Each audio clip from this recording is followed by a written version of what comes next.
Bostonian is Matt Perrault. This is our city. The book is Dave Sherapan. Pay him. Pay that man his money. Together, they are the Bostonian versus the book. You covered 12. Covered! Follow the show on Twitter at Boston versus the book. How do you like them apples? Bringing you the best insight on sports betting news, Matt and Dave's daily picks, and an entertaining and unfiltered dive into the sports betting industry. Here's Dave Sherapan and Matt Perrault. And here we go.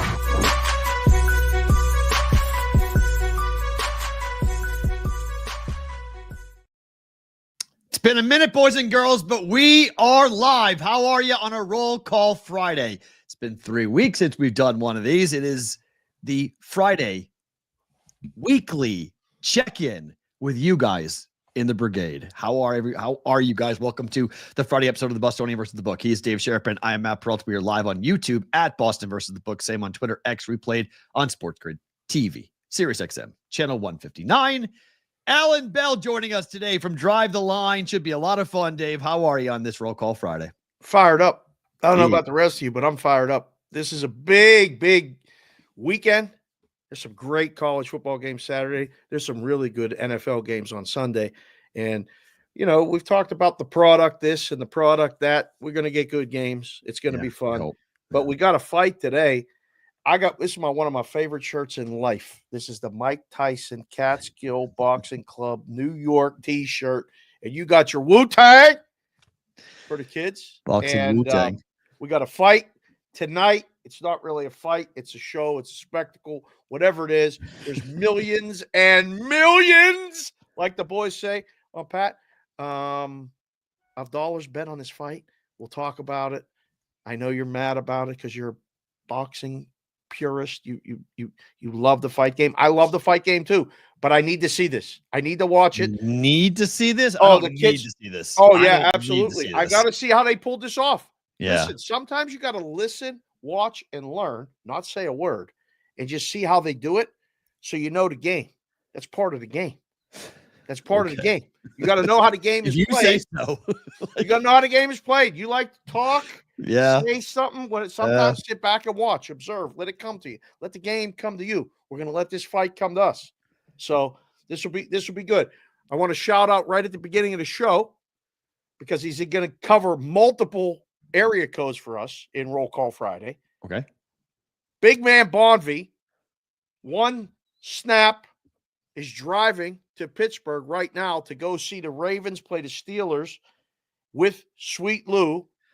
Okay, he's listening to the show. He's coming in Ohio. He's got Canada he's in Ohio right now. He drove the whole way. He's driving down to Pittsburgh. Yeah, no that's flight. what people do. So it's 3 days. 2 days? Talking about gets in a car. He's there in 6 hours. Wait a minute. I thought he lived in Edmonton. No, he lives in Ontario. He's right outside of Niagara Falls. He's shooting down right over through Ohio. Okay. He's driving as we speak. Right. Listen, pay attention to the road. 10 and 2. All right, Okay. stay on. I they live further west. No. He's right up there. Boom, shooting down. He'll be there for dinner time. And who knows what those two are going to get in trouble with? They're going to have an unbelievable trip. So he started in Windsor, Ontario, so that counts. Wherever he's at in Ohio, that counts. And then the 412 Pittsburgh, PA, that counts. So we got 3 area codes already. 2 states, 1 different country. Big number today, boys and girls. We need you today to go tell them, go let them know that in 1 hour and about 1 hour and 20 minutes from now, we will commence with the Roll Call Friday, old school style. Speaking of Pittsburgh, we're going to start with this because this is wild. So you're a card guy, right? You like cards. What do you mean, cards? Collectibles. Oh, like cards. Baseball cards, hockey cards, all that stuff? Oh, yeah. So today, the Pirates made an offer. Oh, boy. There is a Paul Skenes 1/1 rookie card, which is autographed. Yep. I don't know the name of this company. Yeah. I've never heard of patch autographed cards. Patch. Yep. Autographed cards. Yep. Never heard of them. Yep. If you find this, the Pirates are offering you the following, and this is wild. 2 Pirate season tickets behind home plate for the next 30 years. Yep. 30 years. 30 years. You'll have a meet and greet with Paul Skenes. You'll get 2 Paul Skenes autographed jerseys. You'll get a softball game for you and 30 of your friends at PNC Park with coaching from Pirates alumni. Yep. You'll get a private tour of Pirate City and Lecom Park. Don't know what that is. And more experiences. Yep. On top of that, the cherry on top, if you want to call that, Olivia Dunn, the girlfriend of Paul Skenes, said, all right, let's raise the stakes. The person who finds this card can sit with me at a Pirates game in my suite. Depending upon the age of the person finding this card, I'm not sure which they'd like more, the 30 years of home plate seats behind home plate or sitting with one game for Olivia Dunn. I don't know, depending on the age of the person that's going to want to do this. Yep. Why is this such, like, is there something unique about this card that I don't know about? It's one of one. It's one of one. I guess. Listen, I already got the text. I already inquired about getting the softball game. I said, how much is just the softball game? Right. I said, I need so you guys know my buddy is high up with the Pirates, and I have been asking him since the stroke to reunite our championship softball team that we played together at Penn State with. I said, I want an alumni game on the field of PNC. We'll invite the whole country. We'll make it an ATO alumni game. We'll play, and we'll use it as a fundraiser for, kids with cancer, whatever, the thing that we did in college. I don't care. And he's like, I don't know. I'm not sure, when we could play. They got to be on the road, and we got to get a game on the field, and everybody's going to be, So I saw this morning, and I already texted him. And I literally, the question was, how much for the softball game? You can keep the card. And listen, I'll take the tickets for 30 years. That's fine. Like, we'll be able to go. But yeah, I don't know. So 27 years of home plate tickets will be to see the garbage they trade for ski. Too soon. That's too soon, Mr. Anderson. That's too soon. All right. The baseball awards were here last night. Skenes was here. I was going to go down to the Cosmo. Look good. Yeah. I got it recorded. I didn't watch it last night. I'm going to watch it today. But that would be fun. I don't know. I've sat in the box. Like, I've sat in those boxes. They're nice. Like, I just sat in one on Monday. I don't know. I mean, meet Livy. Take a Where picture. do you buy this pack, this ticket, this whatever it is? It's a Topps product. Yes, thank you, Timmy. Oh, thank you, Timmy. But where do you buy this? Wherever cards are sold. Wherever. So, like, you used to buy cards at the convenience store. So this is Willy Wonka golden ticket type stuff, Yes. right? This is the equivalent of everyone going and buying boxes and boxes of these cards to attempt to get one card, a Paul Skenes one of one autographed patch worn jersey card. Pretty much, yeah. So how much? Great question. How much are the tickets worth, do you think? 2 tickets, 81 home games behind home plate, 30 years. I don't know how much a season ticket costs behind home plate right now, but you just do that times 2 times 30. So, I mean, if they're 20,000, 20,000, say they're 10,000 for a season per 20,000. Yeah. Times 30. It's a lot of money. How much is that thing going to be worth?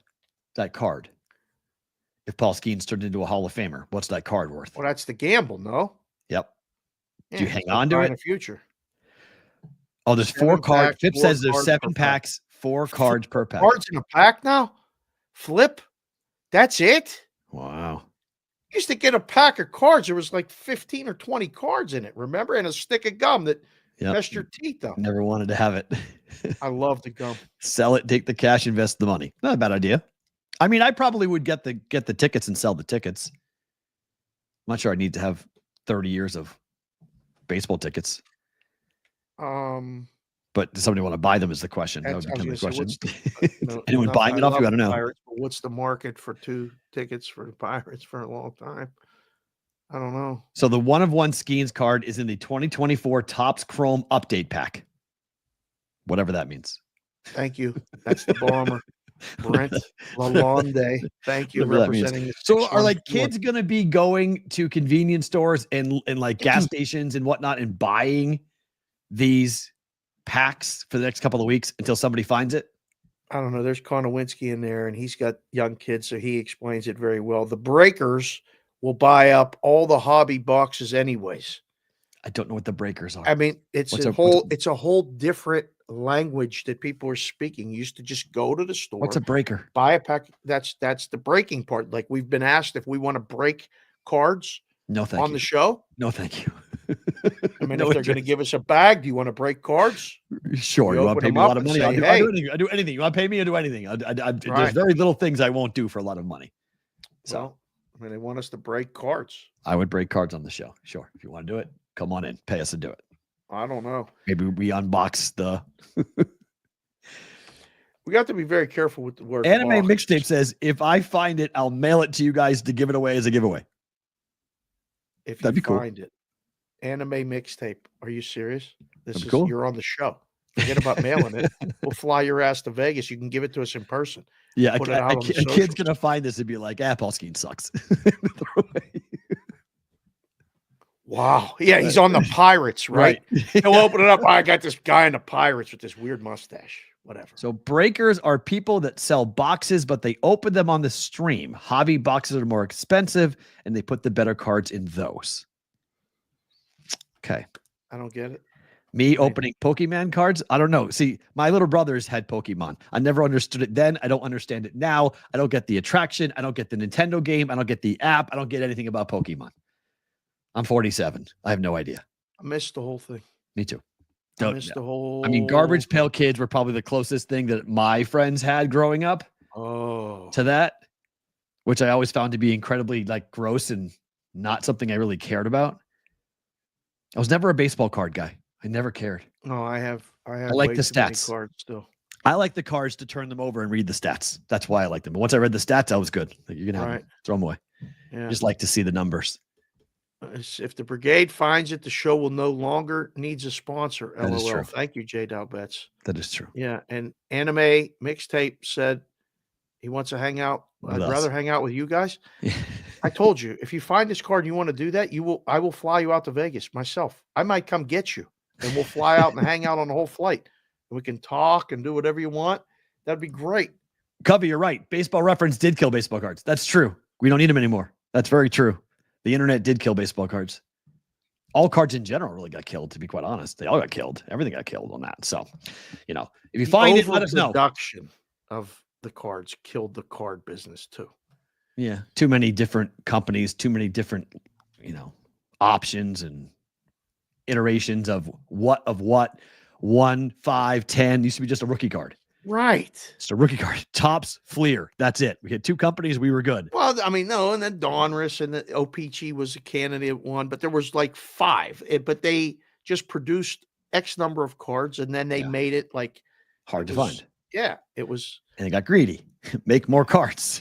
Make more, and then Upper Deck came in and started. They ramped up the game, and it changed everything. So Tim Campbell here says breakers sell teams and open the packs, boxes, cases for you.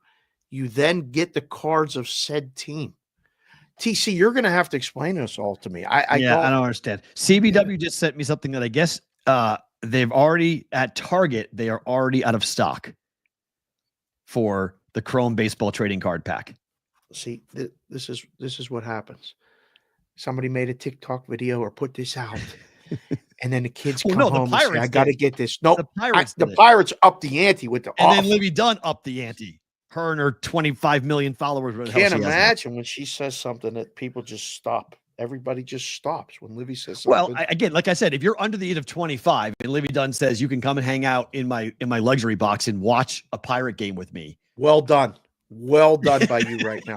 Yes, I know what I'm doing. Adding the very important descriptive word of being hanging out in her luxury box. Yes, because hanging out in her box is a whole different conversation. That's a whole different conversation. So that's just a luxury box. So the luxury is an important part of the Libby Dunn conversation. But Vinyl. she didn't. But to be honest, she didn't classify that. I mean, she didn't. I mean, she said, I guess she said sweet. Sorry, she didn't say Sweet. luxury. She said luxury box. She said sweet. So let's raise the stakes. The person who finds the card can sit with me at a Pirates game in my luxury suite. Sweet. Yeah. All right. Which of these things would you want? The 2 tickets behind home plate for 30 years, the meet and greet with Skenes, the 2 autographed jerseys, the softball game or the private tour, or hanging out with Olivia Dunn? Which of those is the most valuable to you? I told you. Give me the softball game at the field. We can have a BVB softball game. We'll invite you can come to the game. All right. 30 of the people will be chosen to play in the game with us. Right? And the rest can come and hang out and, maybe just hang out in the dugouts or whatever, watch the game, and then we all hang out Your after. brother wants the tickets. 2 seats for 30 years. He ain't going to go to the game. Brother Dan, you could actually you'd have to live in the hotel across the street to go to the game. Oh, he calls it the best stadium in baseball. What? It's phenomenal. What? PNC Park, no joke. No, like experience-wise, I've been to a lot of baseball stadiums over the course of life. Okay. It is top 3 of all time. Not Just of baseball stadium experience, the way it looks, the way you can PNC get Park in and is out. in the same category as Dodger Stadium, Wrigley Field, Fenway Park. Get out of here. Yeah. You're high. Get out of here. Not even close. Get out of here. What year is PNC Park? What year did PNC Park? What year did it open? 2001, I think. You played a playoff game in it ever? Yes. 1, 2? Come on. 2? It's going to have the history, but there's I'm no telling way, you. There's no way PNC Park is a top 3 park all time in Major League Baseball history. I take Ebbets Field over PNC Park. What are you talking about? Ebbets Field sucked. Doesn't matter. It's history. It's got way more clout in history and historic nature. I'd rather go to there. That's nuts. PNC Park. Come on. That's out. As far as viewing experiences. Well, maybe, but that doesn't make it all-time go ballpark. And have an unbelievable experience. You go. I'm telling you, we're going to go to a weekend series there this summer. Yeah, and I'm going to go. Okay, it's nice. It's a nice. It's all a nice ballpark. Have you been to Petco Park? Yes. Okay. Did you like Petco Park? Yes. But they're all new. All the new ballparks are the same. They're all just sort of like they're just like they're nice. It's good to watch a game there. But baseball is about history. Baseball is about things that happened 100 years ago. Like you can't recreate that. You can't just like find a ballpark and be like, it's a great ballpark. Sure, it might be a great viewing experience. You besmirch Fenway Park all the time. But it's history. I can do that. It's like my family. I can make fun of my family. It's part of me. I can do that. I'm okay with that. I'm allowed to. I'm allowed to do that. Just like Allan Bell's allowed to. Tennessee fans can make fun of Neyland Stadium if they want. It's 105,000 crazy lunatics yelling and screaming. Hard to get in, hard to get out. Got to take a boat. All that stuff. Boat? Yeah. Volunteer Navy, baby. Take a boat to the game. That's how you go to the game. Volunteer Navy. He is the one and only Allan Bell. What is up, dude? Good to see you. Thanks for coming on. Boys, first off, man, appreciate you guys having me back. Number 2, PNC Park is beautiful. Thank you. Beautiful. Thank you. And look, and I'm with you. Look, I've been to Fenway, been to Wrigley. Keep going, right? PNC Park is up there. But you're right. The history isn't all there. All time, top 3 all time. If you're looking at the visual, all right, the visual, it's kind of like out there in San Francisco where you're looking and you're like, dude, I could just get lost looking through the outfield. You know what I mean? But yeah. Which, AB, it's a good distraction sometimes because of what's going on the field isn't actually working. So you get lost in that view. It works for everybody. Yeah. Whoever designed that was brilliant, man. They knew what they were doing. Yeah, let's show the whole city and the way the sun will set. It'll be gorgeous. It's a postcard, 60 times a year. It's really, really, weather's bad, 20. It's fine. All right. We reached out. You answered the bell. I said, this is awesome. No pun intended. I said to Matt last night, we were talking. I said, we got to get somebody to talk about Tennessee because this is the game of the week. Disrespect. You'll hear a lot of content people talk about. The books are disrespecting Tennessee. They made them almost 10-point dogs. The book doesn't care about respect or not respect. They care about who's going to bet what. Here's my Tennessee hat for you. Look at him. Tell me why I should not take the points with Tennessee, please. Well, the biggest question and the reason why we have a big spread is because of the quarterback, all right? Nicolas Biava, all right? He suffered an injury in the first half last week against Mississippi State, and quite frankly, head coach Josh Heupel has been pretty mum in regards to that injury. All right, didn't play in the second half. He's practiced this week, but again, there's been nothing that has been said. But Josh Heupel and Kirby Smart are both coaches that don't tell you anything because, look, college football needs injury reports like the NFL has, and until they're instituted in full, that's what you're going to get. So that would be the reason why, if you don't want to take the points with Tennessee, if you do, Tennessee's defense hasn't given up 20 points to an opponent all year, all season long. Wow. Yeah. So everybody looks at the offense. The defense is one of the best in the country. Let me jump in again real quick, Matt. This backup quarterback. I do a show on Fox Sports in Knoxville on Thursdays. They told me about gas pipe. This kid, can he play? Like, is there a big drop? I saw a smile on your face.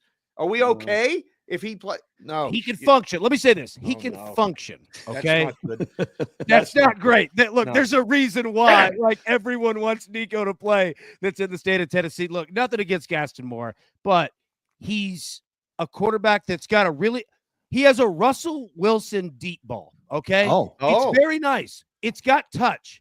But he's limited in what he's going to do. And he's young in terms of his experience. He'll take off running. You know, when quarterbacks are just inexperienced in the pocket, he's not that fast. All right. Like, he's got it like me. He's just not that quick. So, yeah, I mean, he can function in the offense, but it's not desirable. It's not what you want. Allan, explain to us, because early in the year, we were on the trend for Josh Heupel in the first half against the number. He was hitting basically like 65, 70%. It was automatic. Then they went 3 consecutive weeks where they didn't score a damn point in the first half. No. What happened to the offense in the first half where Josh Heupel was a wizard against the number and now they can barely score? Yep, it was the Oklahoma game. All right, you remember they went and played Oklahoma. Game day was there, all of that. And you saw Tennessee win a defensive battle, right? And Josh Heupel was saying, look, and I'm speaking as him, he's like, I can win with my defense, which is great.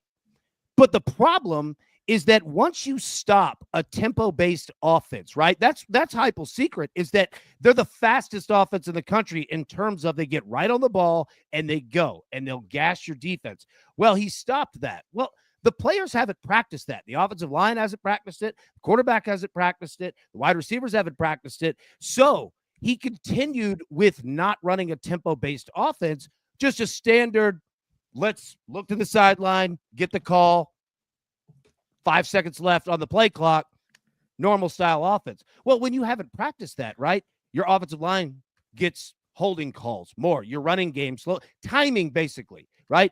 That's what happened. And they haven't gotten back to it since. You remember they beat Alabama, didn't score a single point in the first half, like you said. Yeah. They beat Florida, didn't score a single point in the first half. They lost to Arkansas. You remember that, right? Like, that has been the problem. So it still isn't back. Like, that's the deal.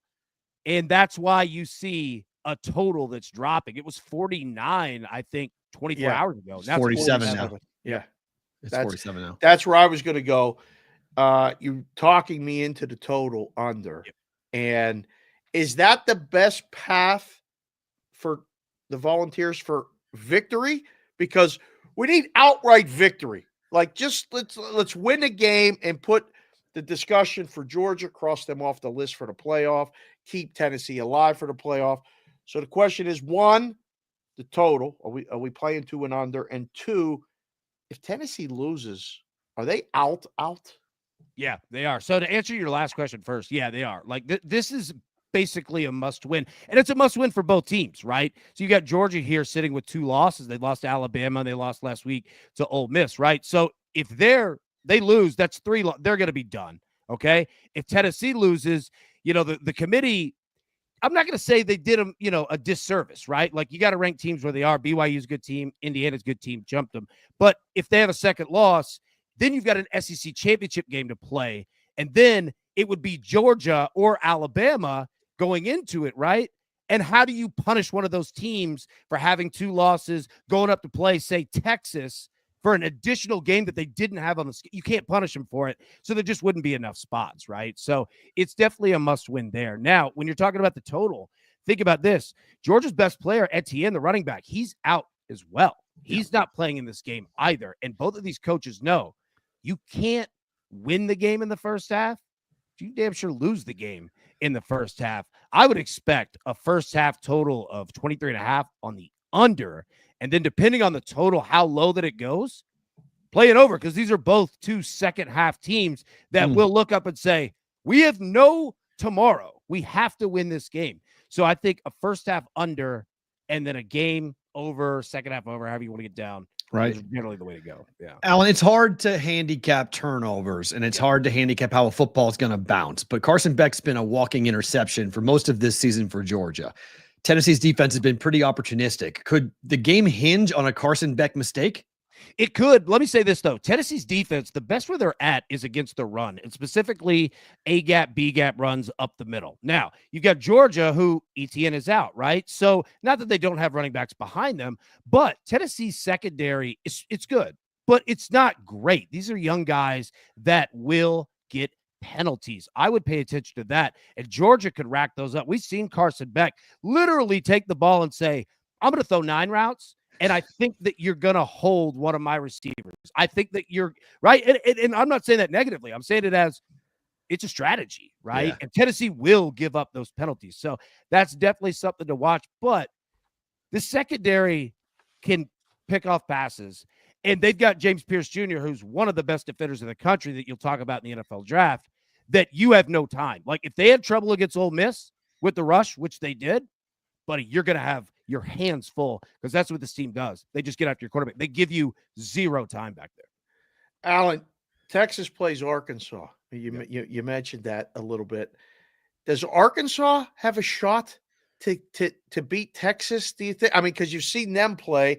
The line has come down. There's a lot of people on Arkansas plus the points, but that would mess up the whole thing if Texas it would. Yeah, it would throw the whole thing into a wrench, right? Look, I mean, Arkansas could beat anybody. I saw it, right? They came and whooped Tennessee, right? It was a low-scoring game, but they handled their business. The defense, if you get bad Arkansas, like this entire clip will be worthless. Like Texas will win by 100, right? Yeah. But if you're Texas, your mentality now, because think about it, Texas still has to play Texas A&M, right? So your mentality for these teams is just get in, win, and stay healthy. You know what I mean? Like if they could get Arch Manning in the game, that means that they're up and they can get Quinn Ewers out of there, right?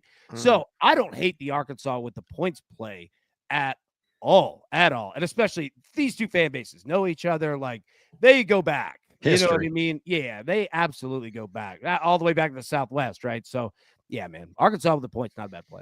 What is the feeling on the ground about the direction of Vanderbilt? Is this a transfer quarterback coming in and doing some incredible things, and that's why they've had the wins that they've had this year against Alabama at home and Kentucky on the road?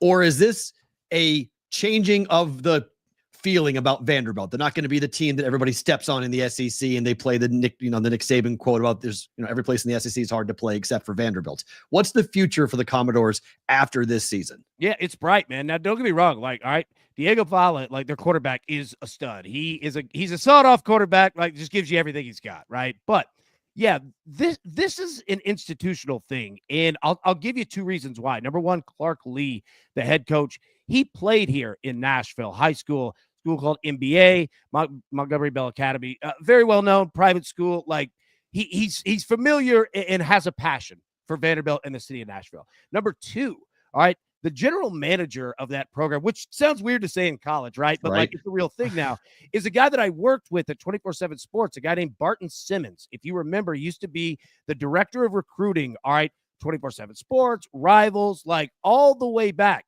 I sat next to this dude all the time, and he was like, I'm telling you, I could build a college roster. And he played with Clark Lee at said school. And Clark said, come on, you know recruiting better than anybody. And he's doing it, right? So you've got somebody who has been in the trenches of recruiting, literally grading these players for 10 plus years and has a passion and knows Nashville, knows the region. That's why it's working. So I'm not saying Vanderbilt's going to come out with an SEC title anytime soon. But, buddy, you saw him beat Alabama. Like, this program is better than what it used to be. And this isn't a, hey, let's get good like a James Franklin. And I don't say it negative. James Franklin was smart, right? Like, go get your money to big school. Negative. But they'll stay there. Yeah, absolutely. I heard what you said there, talking about James Franklin. Show off the toolbox here a little bit. You're in Nashville. Nashville Predators were the number one choice to win the West, and people, what the hell's going on with the Predators? I mean, I had them yesterday. They lost in overtime to Edmonton. They're playing in Calgary tonight. They're small favorites on the road. Do you watch hockey? 1, 2, what the hell's wrong with them? 3, is there a joint that you recommend that we come and do a live BBB from show in Nashville? We can do all that. Absolutely. Okay, so number one, last question first. Yes, go to Rippy's. All right, it's right beside Bridgestone Arena. All right, you could get in, set up shop. They'll take care of you. Great people. Tootsie's is right across the street. Yeah. You can't miss. And you can even do it outside, because at night on the weekends, it's kind of like if you've ever been, in Austin, Texas, where they just block off the street. Yeah. You could set up shop right there. They'll take care of you. It'll be great. The problem with the Preds is that they have changed head coach, general manager. Like, the philosophies have just been over and over, like every year. Like, if you go and look at the coaches that they've hired, it's 1 year, 1.5 years, change it up, right? And it's already a team that was built defensively, right? They always draft excellent at the goalie position. Excellent. They've done a great job forever. But now you saw them this past offseason. They went after marquee names, but older guys, right? Which isn't a bad strategy if you've got a good core. You've just got a lot of different things and a lot of mindsets going on. And when you switch, your coach every 400 days, not going to work. It's not working. No. Let's stay in Nashville. Over your right shoulder is the Tennessee Titans logo. I have been very down. Repeat answer. No, I'm kidding. Okay. All right. Because I have been very down on the Titans. I bet under 6.5 wins for them. The Brian and Bill Callahan experiment. I watched Bill do it to Nebraska, where he took the offense from a run-heavy offense into a pass-heavy offense, and it was a complete and utter disaster. I don't know if it's as bad as Nebraska turned out to be, but it's heading that way right now in terms of what Will Levis will be, or whoever else is a quarterback going in the future for the Titans. They let Derrick Henry go. He's just the best running back in the league right now, shooting up yards like crazy for the Ravens. What's the feeling on the ground for the Titans in the future with Brian Callahan? Not great. Now, people have faith, not faith. They want to support, right? You've got a really good market in terms of, it's not New York, it's not it's not Boston. It's a quote unquote, it's a softer market, right? So you get time. The problem was the Mike Vrabel end. All right. You had a general manager in John Robinson beforehand who didn't consult with Vrabel on the AJ Brown trade. And that was the moment that Vrabel was like, all of you are idiots. None of you know what you're doing, which I don't disagree with the man, by the way. All right.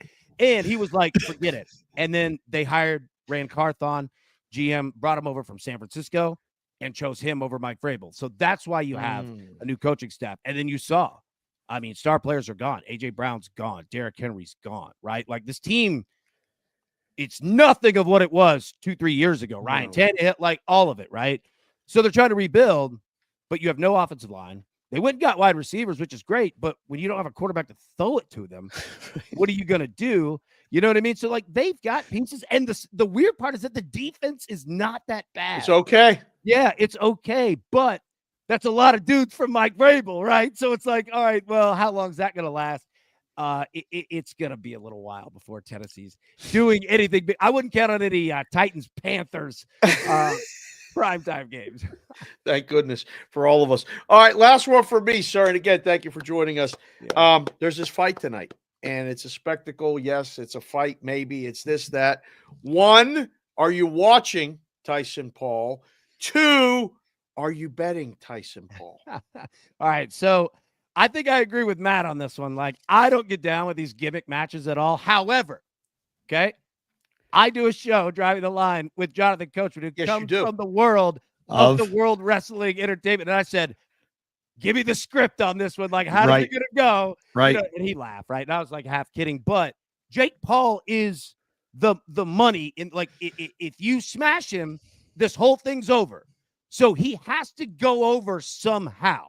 Okay. So I would have found whatever the public is betting and go the complete opposite way. Yep. Right. Whatever the money heavy is on, I'm going to go Tyson. the opposite route. But I don't know what to do with it.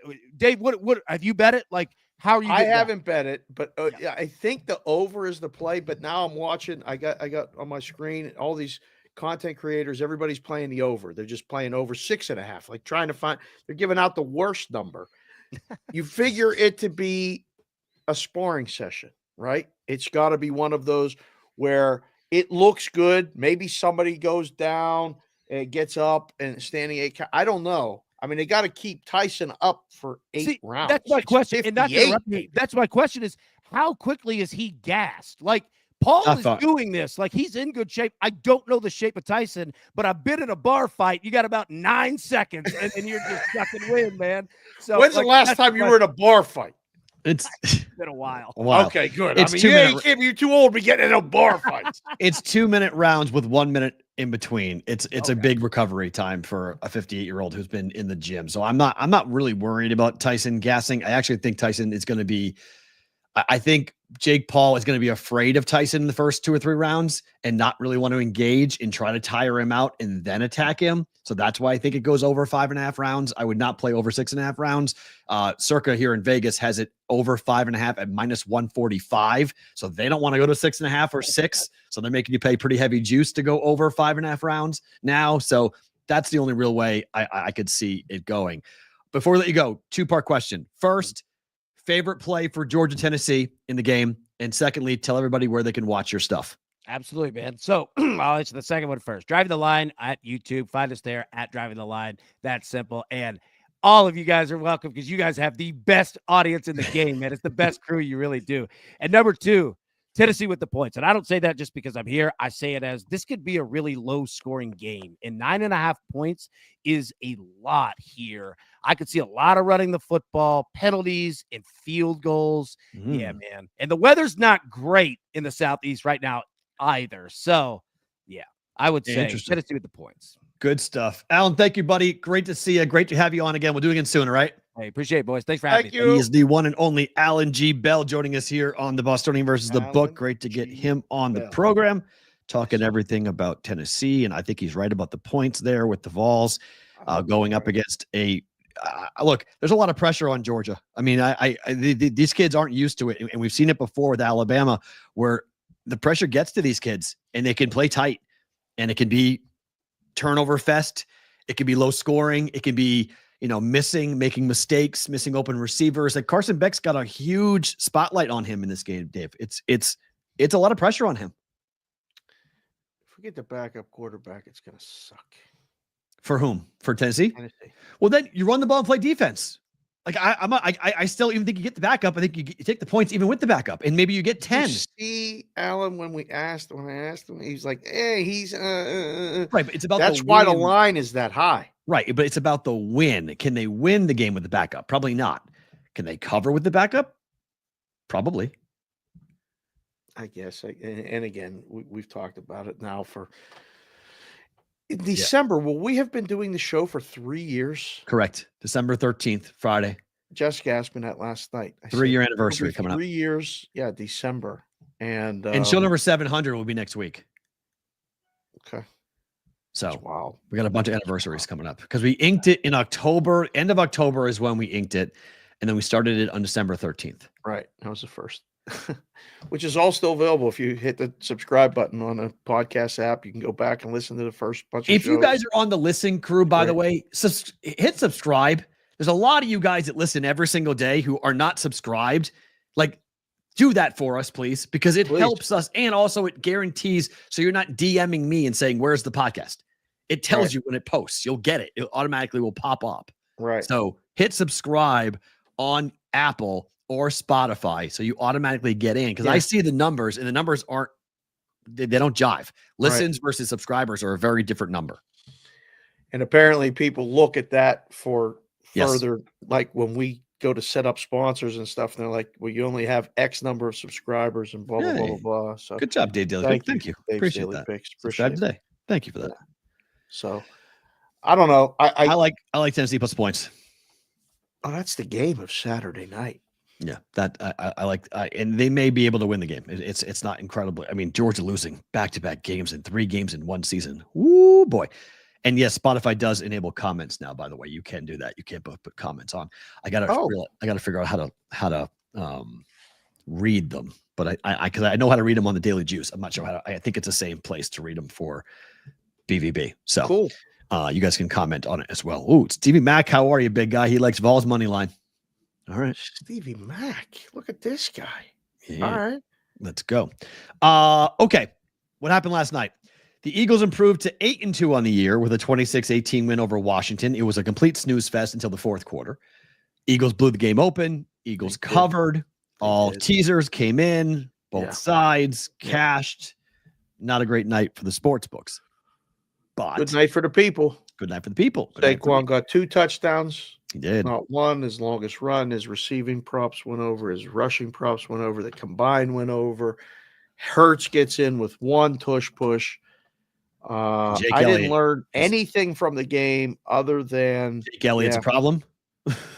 this could be a problem down the road. Yes. Yeah. Other than the Commanders are a young football team. They are, and then they're starting to run out of gas. Well, I just think that they have. I don't want to say they've reached their peak, but against teams that have tape and can figure it out, they're limited in what they can do right now. Right. They were unable to get going offensively. And hi, Kylie.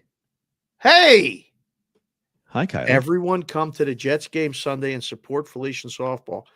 They're working the game Sunday. They have to go watch the Jets and the Colts. Yuck. Yeah. Oh boy. Yeah. Okay. That's good. Enjoy that. This is a wild stat. Nick Sirianni's in some pretty interesting company.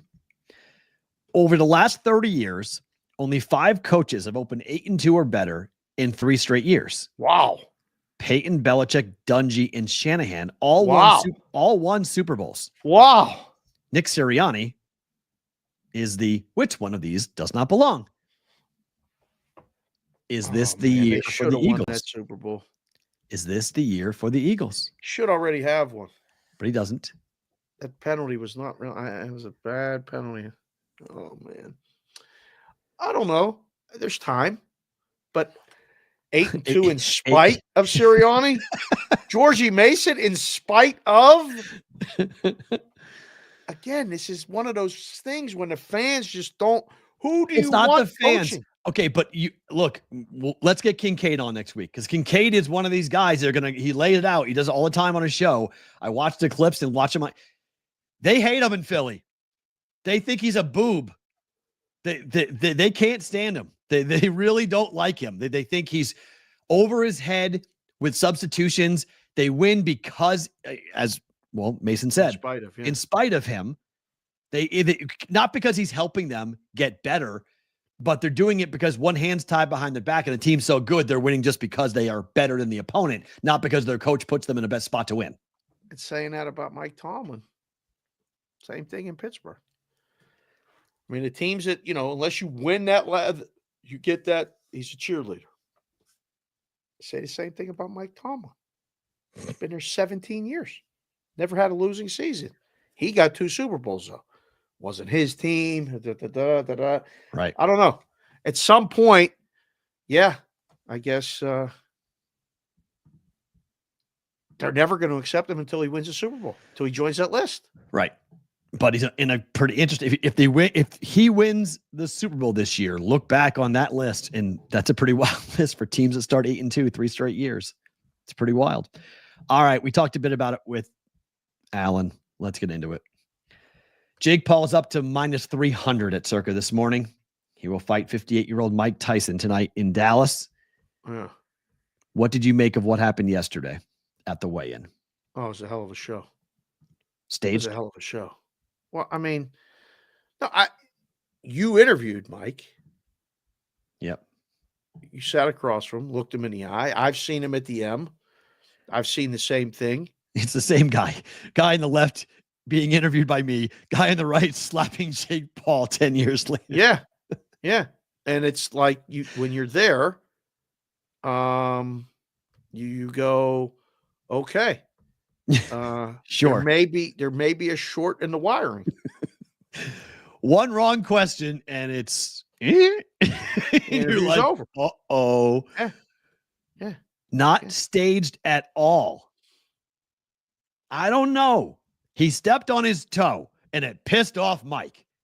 Yeah. Now, the reason why I think it wasn't staged was the level of flip out on the mic that Jake Paul did after the fact. Right.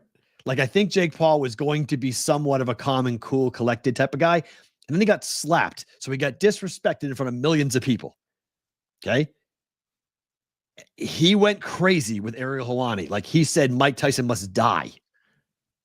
He's like, he went over the top. Like, he lost control. Do you think he's roided out? Do I think? I know he's roided out.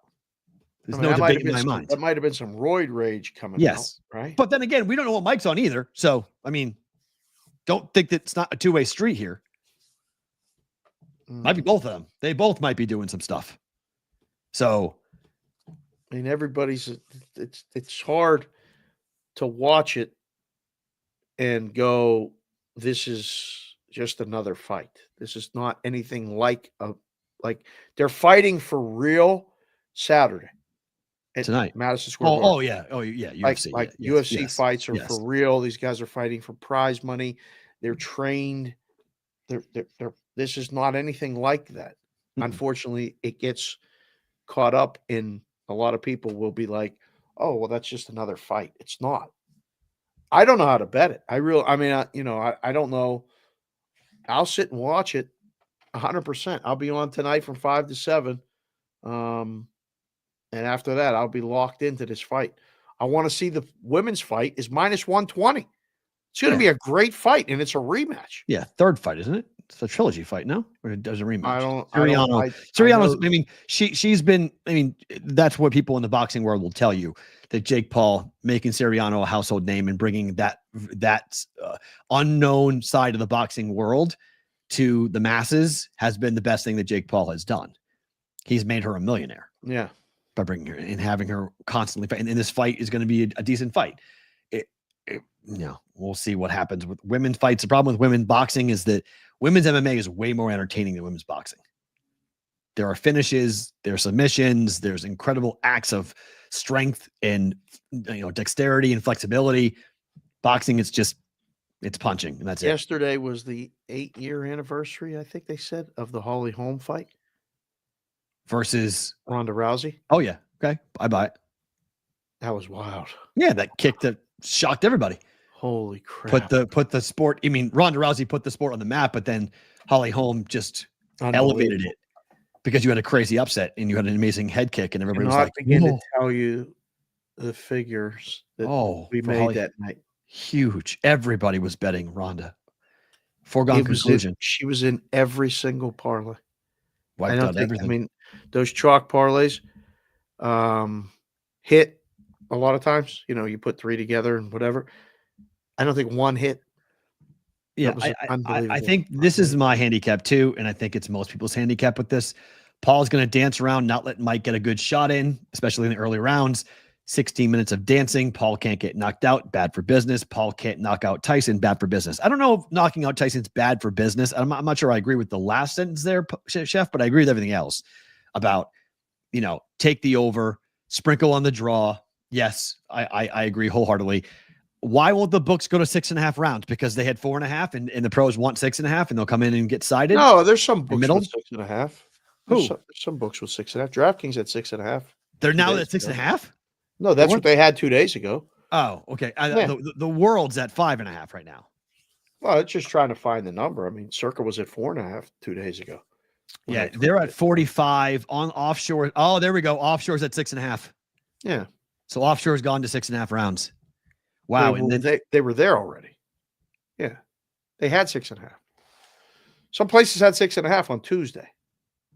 when I started to ask people about it. DK current. Well, it's wild. Oh, because DK's off this odds board. Okay, that's why. So DK's at 6.5. Okay. So I don't know. This is over under Netflix crashing. Oh my God. Sorry. No, Please Netflix don't is not say going to that. crash. They're going to be fine. That's not going to happen. They're going to be fine. Mike Tyson was being interviewed by a kid yesterday. Did you see this? I did. We can't play it because we'll get in trouble, right? No, but I can put the quote up. Yeah, we can put it up. Right. Mike Tyson was asked by a kid reporter about she asked him, what do you want your legacy to be? And Mike went on about a 1-minute rant, but the boiled down version is, it means absolutely nothing. I'm going to die. Who the F cares about me when I'm gone? This is like a 12-year-old girl. He's talking to. And she was so good. She's like, okay. Thank you. Sorry. Nobody ever really gave me that perspective. She was so cool. I was so impressed. Yeah, I don't know. He just says what he wants. To whomever. It doesn't matter who's talking. It doesn't matter who's on the other end. It doesn't matter who's watching, who's listening. And it's weird how like media has changed, because I asked him a very similar question to that, by the way, 10 years ago. Did you? And he didn't answer it in the same type of like ferocious level, but he swore he didn't like it. I asked him, how does he want to be remembered? And he basically says, I don't care. He goes, his answer was, I don't care. You tell me how I'm supposed to be remembered. And I was like, because going back on it and going back and replaying the interview, we all forget, and you sub 30-year-olds, you don't remember. Mike Tyson went to jail for rape. Okay. Mike Tyson was incarcerated. He was a pariah. He was public enemy number one after the Robin Gibbons situation. And a lot of you kids don't remember. So when you ask him about legacy, I think what he comes back to is like, you guys all buried me. You guys destroyed me. And now you're going to hold me up because I told you I was innocent and nobody believed me. And I served time in jail for it. And he still, to this day, he doesn't like to get into it, but he'll talk about the fact that he feels like it wasn't a fair trial and people don't really know what happened. But he went to jail. So when you talk about legacy, I think Tyson's idea is like, okay, you only want to talk about Iron Mike, the boxer, but you're forgetting that I'm a person. I'm a human being. So that's why I think he answers in that way, because he can't say it without somebody questioning him. If he says, I want to be known as the greatest boxer of all time. And people were like, yeah, you could have been, but you served time in jail and you missed your prime. I think he's telling the truth. I don't think he cares. Fair. I honestly don't think he cares. Once you've been through stuff like that, like you really don't. I can see that. That's not everybody's answer, and that's certainly not what somebody wants if they're having him on a show or asking him. But I get it. Like when I hear him say it, you look in his eyes sometimes and you're like, this he ain't here. He's been in different places and he has a different, when I'm telling you, if you haven't watched it yet, take time. It's 30 minutes, 3 episodes. Watch the hype shows. So what do you want? How much money do you want? People who paid for Netflix just to watch the fight will be very unhappy. Paul will KO him in 20 to 30 seconds. Show, you think so? How much you want to put down? Holy crap. Let's go. I'll put that's wow. Go bet that. That. That's a gigantic payout. I'll take your action. What do you want? You can't take bets over the relax. You can't take bets over the thing like this, please. I'll book whatever you want to book on this. That is not happening. Meet off campus and you two get in the Discord and arrange it. Like $20. That's fine. $20. Please. I said $20. My God. It's not happening. Okay. Go watch the hype show. Mike went back to New York and walked around the neighborhood. It was a rough place. The guy had a rough life. He openly talks about walking in and stealing stuff. Oh, yeah. Being a career thief. People are paying millions of dollars. This is not a 30-second fight. This is not a 30-second fight. No way. Not even close. Even if Tyson knocks him out, it won't be a 30-second fight. Not ending that fast. It's 2-minute rounds. They're going to dance around. One, Paul, I think, is going to be, at least in the beginning, a little afraid of Mike. He's going to be a little bit on the worry side. I don't think he can really be. There were prize fighters in the past that were a little bit afraid of him. Michael Spinks lasted 1 minute 30 seconds. Yeah, in 1988. This is not 1988. I This is know. a long time from. This is 2024. This is not Mike Tyson. This is not the same guy. This is why everyone's betting Mike Tyson to win the fight tonight. They forget he's 58 years old. This is not the same guy. Hitting pads is not boxing. It's not. You have to go in there and actually fight. Punching somebody, hitting a moving target. It's damn hard. It's really, really hard. Like people just forget. It's so wild. Training montage. Rocky fucked up everybody because everybody thinks that like training montages is boxing, and it's so hard. Hitting the bag, hitting someone who moves is really hard. It's really, really hard to land a clean punch for somebody who is moving, who is a human being, not a bag. Not, you're walking in the snow with things on your back, and like it's hard. So Tyson is going to try to bully him. I think he'll do what he normally does. Tyson's style is to put his head right into your chin and go and try to knock you on the body, and then come up top when you drop down. He'll come up and knock you out. Yeah. That's what he did to everybody. He's been the shorter man in all sorts of things. Look, I love the weigh-ins only for one reason, because you can see height. You can see height and size, right? Jake Paul's a lot bigger than Mike Tyson. He's a lot bigger than him. He's taller, he's wider, and he's longer. All of the boxing, the reason why people are saying Mike Tyson's going to knock him out is because they've played a lot of Mike Tyson's Punch Out, and they think this is going to happen. It's not going to happen. I would love it. I would love to sit here and tell you that, look, this is an autographed Mike Tyson signed glove. This is one of my prized possessions. Is that a 14-ounce glove? I think it's a 10-ounce glove. My God, probably 10-ounce glove. Okay. But this is, I love this. Okay. I have had this since that interview. I got it. I got it. We did the interview. I got that autographed glove from Tyson. I would love nothing more, but I am okay. CB Mac, thank you for bringing this up. Anderson Silva threw the fight. Anderson Silva watched the fight. He pulled his punches. He had him hurt, and he stopped. He had Jake Paul on the ropes, and he stopped. Tyson, I don't know what Tyson will do tonight. I have no idea. Tyson doesn't care about his legacy. If somebody tells you, I don't care about my legacy, to me, I hear, you know what? I'm for sale. I want money. How much money are you going to pay me? He gets paid $10 million to not win the fight. Am I going to take it? What does he care? I don't care about my legacy. I don't care what you guys think about me. I don't care about anything. If he knocks me out, what do I care? I want money. I want a paycheck. I don't care what you guys think of me. Right. I don't care what you're going to write about me. I'm going to have a lot of money, and I'm going to be good. So when I hear Tyson say, I don't care about my legacy, I don't care about anything. Okay. Because you put it up against the John Jones conversation, which will be the fight that happens on Saturday night at UFC 309. John Jones talks about legacy all the time. All the time. He wants to be known as the greatest of all time. Dana White talks about it all the time. Greatest fighter of all time. He was asked at the press conference yesterday, would he put himself on the Mount Rushmore of U.S. sports? Not combat sports. U.S. sports. Mount Rushmore. Okay. I mean, that's a crazy question for a sport that 5 years ago or 6 years ago was illegal in New York. You couldn't actually do it in New York where they're going to be. And you're asking this guy, is he in the same category as Michael Phelps, in the same category as the greatest athletes we've ever produced in this country? He said Tom Brady and Michael Phelps. And he's like, I don't know if I'm there, but Tom Brady has 7 championships. I've defended 16 belts. I've won 16 title fights.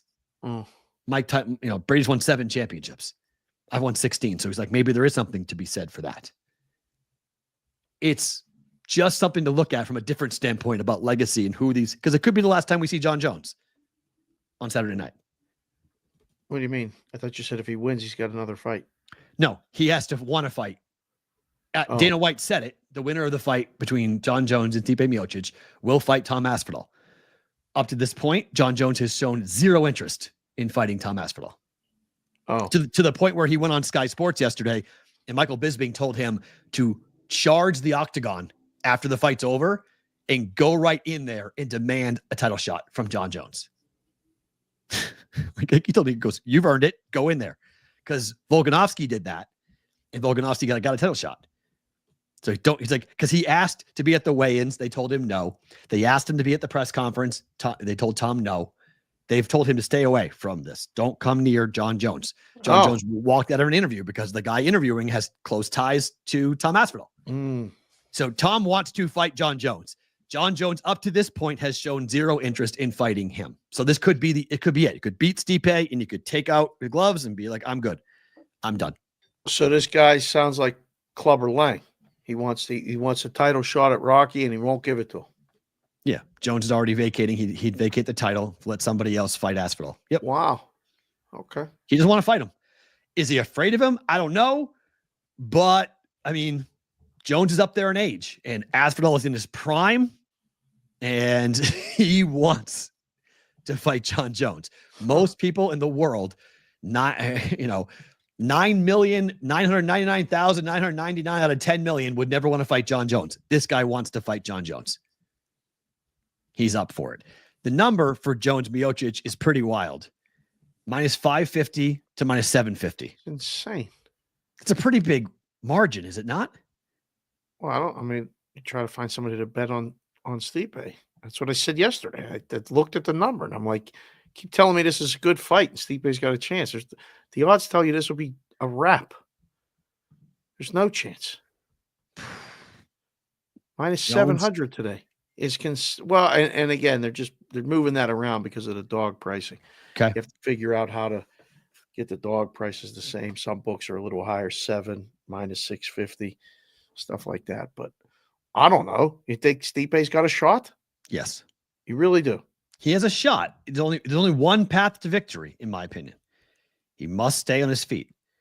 He stays on his feet, he might be able to hurt Jones, but Jones is so durable. If John Jones, the number of takedown attempts, successful takedowns is 2.5. If John Jones goes over that, the fight's over. Is that the only fight scheduled for 5 rounds? Correct. Okay. Only title fight. Oh, okay. Scheduled. So there's no women's fight that's a 5-round title fight. This is all about John Jones. And look, we were there when John Jones fought Cyril Gane. Took about a minute and a half. It took about a minute and a half for him to get him on the ground and tap him. And the fight before that night was even better. Mm-hmm. And it could be the same way. Chandler Oliveira could be the best fight of the night. Oh, okay. That 3-round fight could be an absolute banger. Yeah, the crowd was hyped for the Jones fight. It was over too fast. Yep. And this one could be the same thing. Everyone hyped up. John Jones might walk through Stipe. He weighs 237. He weighed in at 237. He weighed in 12 pounds lighter than Stipe. That's scary. That's not good for me. When I saw that this morning, I was like, oh, John Jones is winning this fight. That is not good for Stipe. You want Jones to be fat and out of shape and not focused. But Stipe said something about his kids 2 months ago, and John Jones has been seething ever since. Oh. Yeah. He found a video of Stipe talking about his kids being ashamed. He said, at least my kids will never be ashamed of who I am. And John Jones, it lit a fire under John Jones. Wow. He wouldn't shake his hand at the weigh-in yesterday, at the press conference. I saw that. Do you think that was staged? No. I think John Jones wants to kill him. So he had it with DC when him and Daniel Cormier, and he hated DC and DC hated him. And then he kept on beating him. So yeah, I don't know. This is tough. Dana said the co-main with the fight of the night. Yeah, absolutely. Chandler Oliveira's got way more intrigue to it than Jones.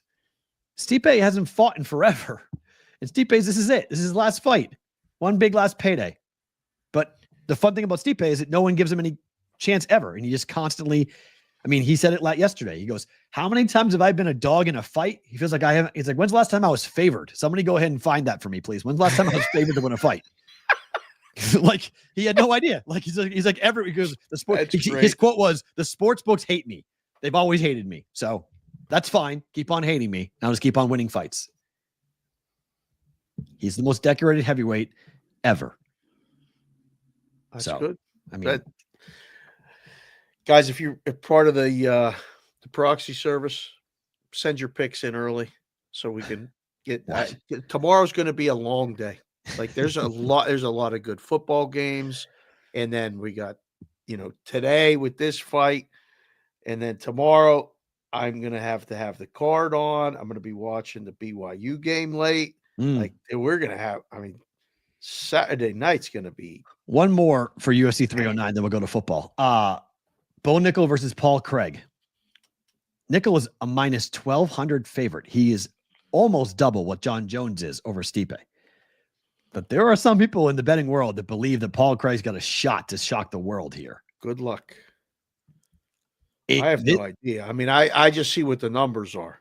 And I've seen Nickel fight. He fought that night when we were there. Yep. Mm-hmm. And that ended fast. My handicap, and I was going back and forth with our guy David Ross on Twitter today about this, and like kind of not arguing, but kind of going back and forth because he likes Craig to win this fight. And he's taking a flyer on a dog price. Nickel is so much stronger than Paul Craig. So Craig has an incredible guard. He's extremely dangerous off of his back. He's a submission specialist, a jiu-jitsu specialist versus a wrestler and just a brawler in Bo Nickel. I think that's where Bo Nickel can. I don't know if Bo wants to play around with him on the ground. Bo may just try to punch him, knock him down, hammer fist him, and get up and maybe try to submit him. But I don't think you're going to see too much action on the ground. So yeah, I agree. Craig's terrible. So I think Nickel, if he gets him clean, he could KO him and knock him out. I think that's possible. But if you want a flyer, there are some people that think that Paul Craig, if Bo Nickel gives him his neck, Paul Craig could shock the world there and beat him. But I think it's a showcase fight. I think it's a way of giving Bo Nickel another chance on a big card to keep building up the resume and building his fan base. There's a lot of people that like him and want to see him be successful. So good player. That's a gigantic price. I can't. Good dog. Take a flyer. UFC is the only thing you see this in. Like you don't see like you know 1,200. Yeah, it's just monster. You and I have talked a lot about chaos today on Yahoo Sports. Dan Wetzel's column, college football playoff parity is about to bring chaos, especially in the SEC. It is possible there could be an 8-way tie atop the SEC standings at the end of the regular season. Then what will the college football playoff committee do? Are you signing up for chaos? Put the listening glasses on for that. One, Dan Wetzel, appreciate your column. If you watch and listen to the show, please hit subscribe. I don't know. You're not the first person to say chaos, and neither am I, but we specifically used that word when we started talking back at the beginning of the week. There better be a backup plan. What's the backup plan? I don't think they know. That's the problem. If 8 teams are tied, we're going to go nuts from the chaos of people talking about who didn't get in. Correct, which is great. I don't care about the teams that didn't get in. I need to know who's getting in, how they getting in. We got a lot of things that are determining right now. We got prices that I think are out there floating. And if I take BYU to get in and they get out with one loss because they got to let 6 SEC teams in. So here's what Wetzel writes. Aggravated. He writes, 9 SEC teams are ranked in the committee's top 25, including 4 that would be in the playoff field. Texas, Tennessee, Alabama, Ole Miss. Georgia, Texas A&M, South Carolina, and Missouri are on the outside looking in. For now, at least, that's the league this season.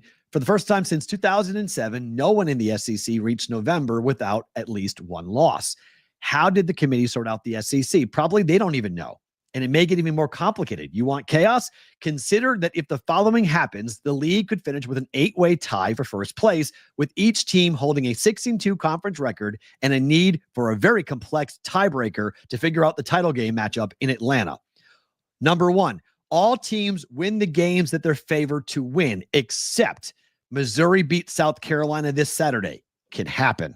I like Missouri.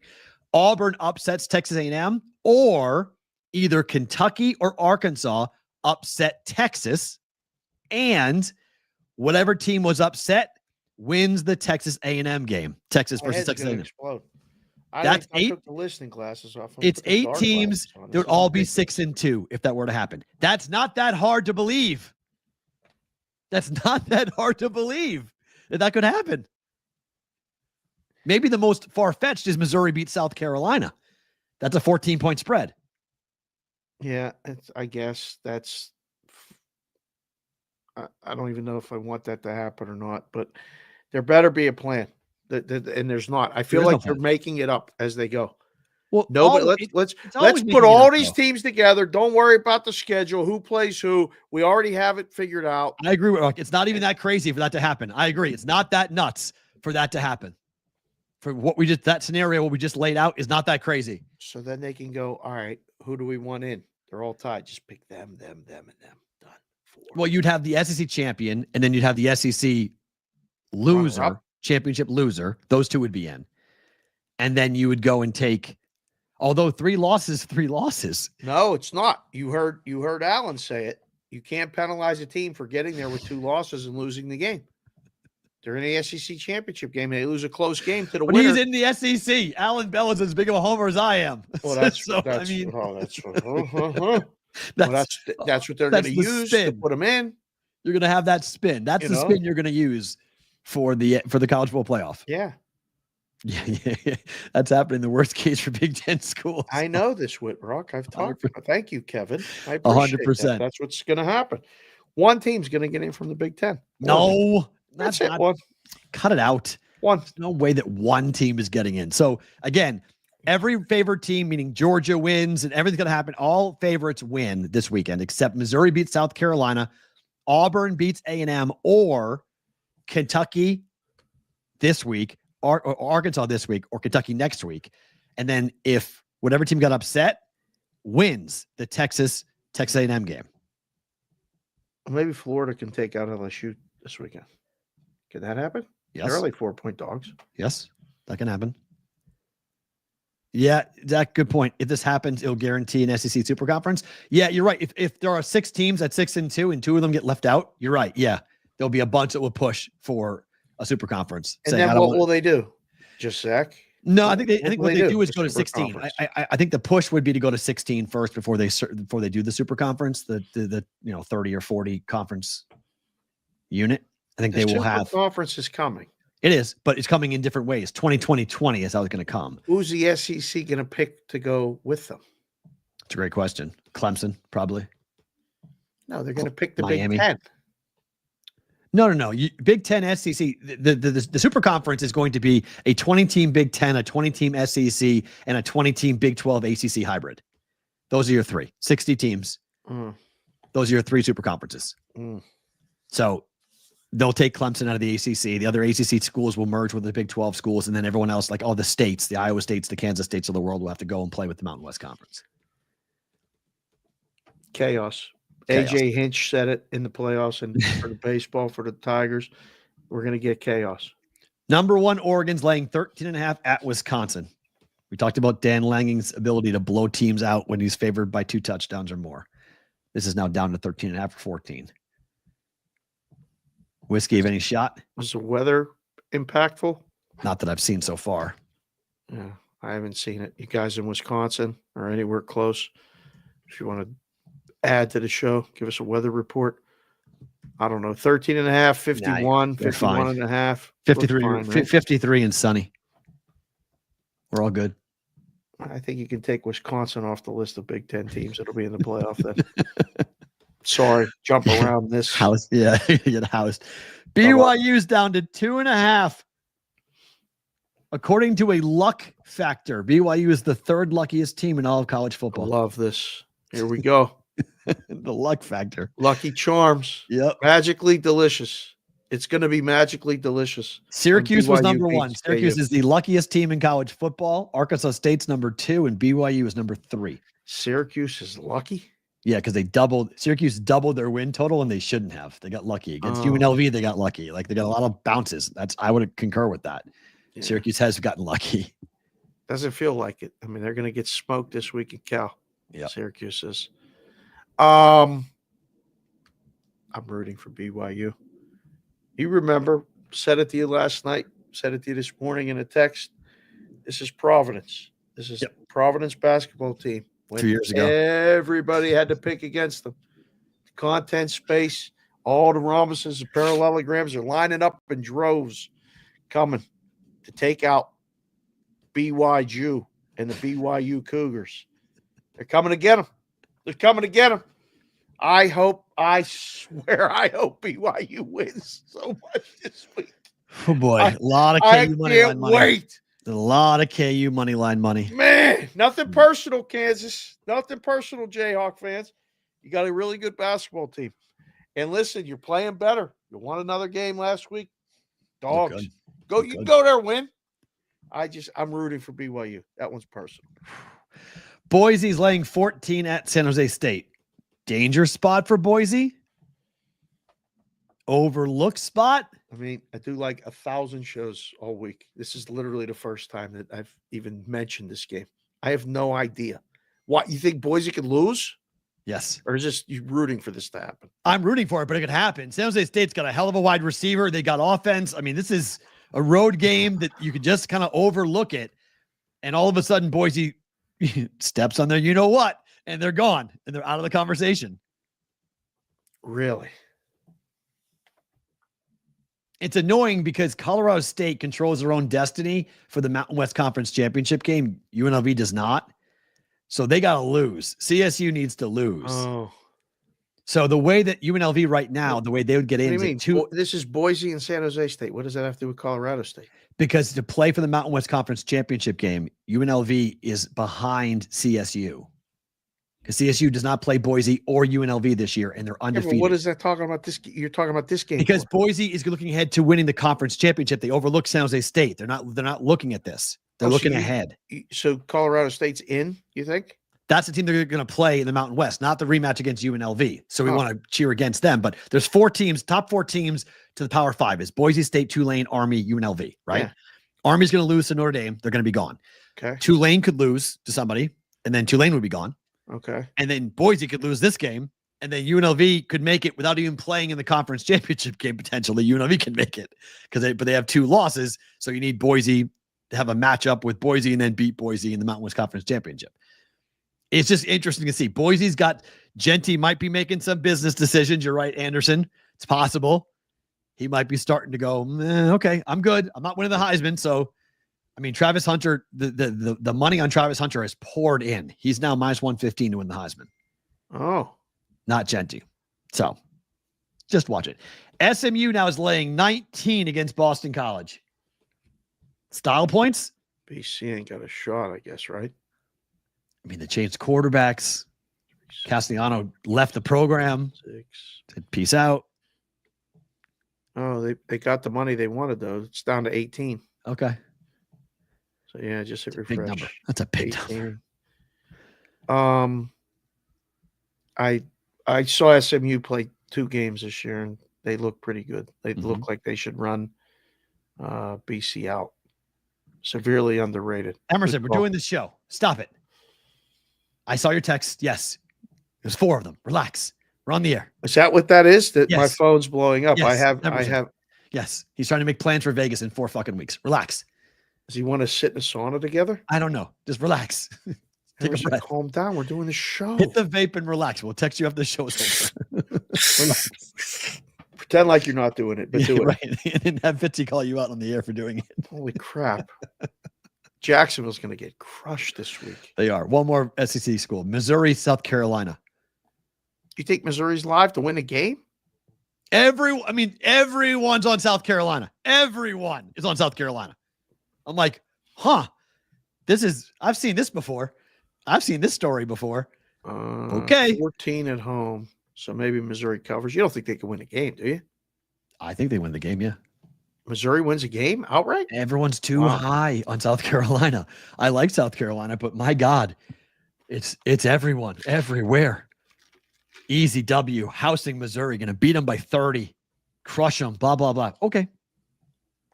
I don't know. I'm not really impressed with Missouri. I think you're selling high on South Carolina. I'm selling high on South Carolina tonight this week. To the NFL, Green Bay's laying 5.5 at Chicago. And by the way, we'll do 4 games in the NFL and then roll call Friday. All right, good. Dead cat bounce here with the Bears. I don't even know what that means. They didn't fire anybody except the offensive coordinator, right? whole offensive staff got changed over. Play calling, everything. A lot of drama in there. That's a recipe for good. It can be, but for one day, for one game. Don't the Packers own Chicago? Yes. But that was more with Rodgers, but yes. You guys can have the Bears if you want. I don't think the Bears win the game. Big issues with the Bears this week. The Bears suck. Green Bay will take. Chicago John just summed it up. So, Rams are laying 4.5 at the Patriots. This is a West Coast team going east. It's going to take a lot for me to get off the Patriots here. 4.5 points? Hold on. That's back up to 4.5. Okay, good. Yeah, haven't we seen this story before?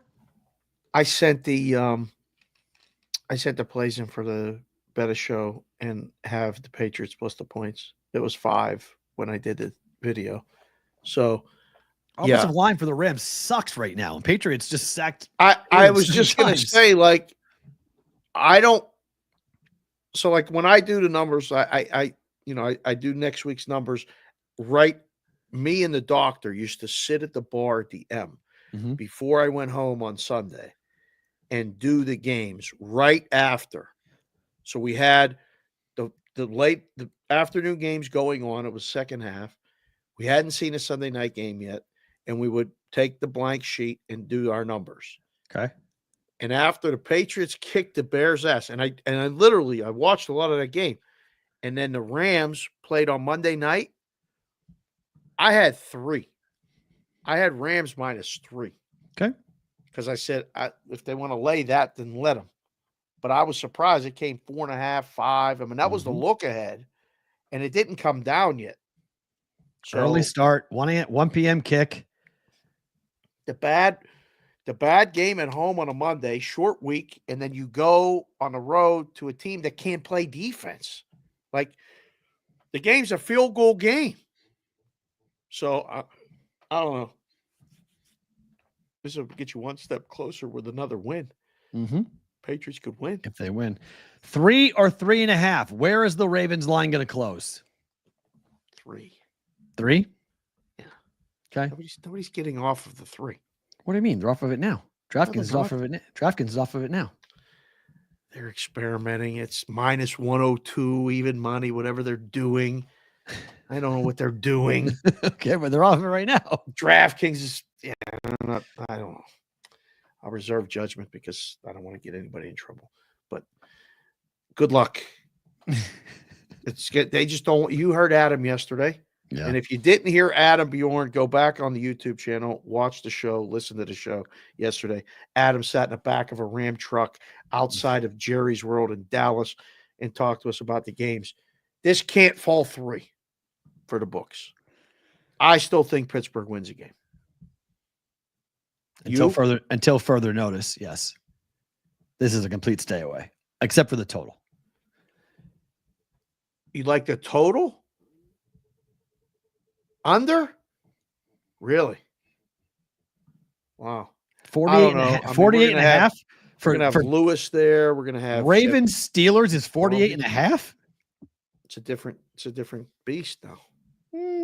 Depending upon if the Ravens actually have a game plan to stop the moon ball. Stop the moon ball. I don't know if you get 3.5 anywhere. If you guys have DraftKings and you can find 3.5, I think you take 3.5. Sit and watch the game. You get a slow start in this, it'll drop down a lot. Like you could play under this number at the top. And fourth quarter, get it. Like last night. Last night was a prime example of that. I took over 37 last night in game. So. Wow, that game closed, 44 yesterday? 43.5? No, it's higher than that. I teased it down to 43. Oh, no, right. No, that was a teaser number. Yeah. It closed 49. 49. You got over 37? Yeah, it crashed in the first half. Right. Crashed all the way down. Yeah. So those are good things. That's what you're supposed to use the in-game for. In-game for. That's what I'm going to do here. Same thing. I'm going to hopefully get a really slow start in the first quarter and then, feel out for both teams and then hopefully get a better number and bet over. Try to middle it. Do with both. KC Buffalo, 46. We betting them a home streak, 12-1-1. Roll call Friday after this game? One more. One more. Yep. Okay. We got one more game. Just letting the boys know because everybody's following in. Yep. Bet them a home streak. What's the streak? 12-1-1 ATS as a dog. Why not? Right. I agree. Bengals, Chargers. I like Buffalo. I used Buffalo in the contest. Oh, boy. Until further notice. I could be that guy. Until further notice. This game's going to be great. Bengals, Chargers. Sunday night. I mean, we got these spaced out perfect. We got Ravens, Steelers in the morning. Then we got Bills, Chiefs in the afternoon. And we got Bengals, Chargers to close. It's going to be great. Sorry, JC from KC. I like the Bills. Emerson, I'll answer your text message if you shave that mustache. I don't even know what's going on right now. I have my notifications off. I'm trying to focus on the show. Shave the womb broom. You need to shave. What? So he calls it. He calls his mustache the womb broom. He almost caused Mike Golick to have a heart attack on air when he said it. Yeah. Sometimes I feel like Emerson's like try to be a shock jock, right? He just tries to shock whoever he's working with. It's great. Yeah. He was like, what did you just say? I was like, Emerson, you're not on BVB. You're on DraftKings. You can't say that there. Right. Emerson Boskia Jr. just came in our chat and said, I'll shave my mustache after you ride it first, Matty. See? Like I can read it. You can really? I don't know if you're supposed to read that or not. We didn't have any of the words, but true. Just be said. All right, it is time, boys and girls.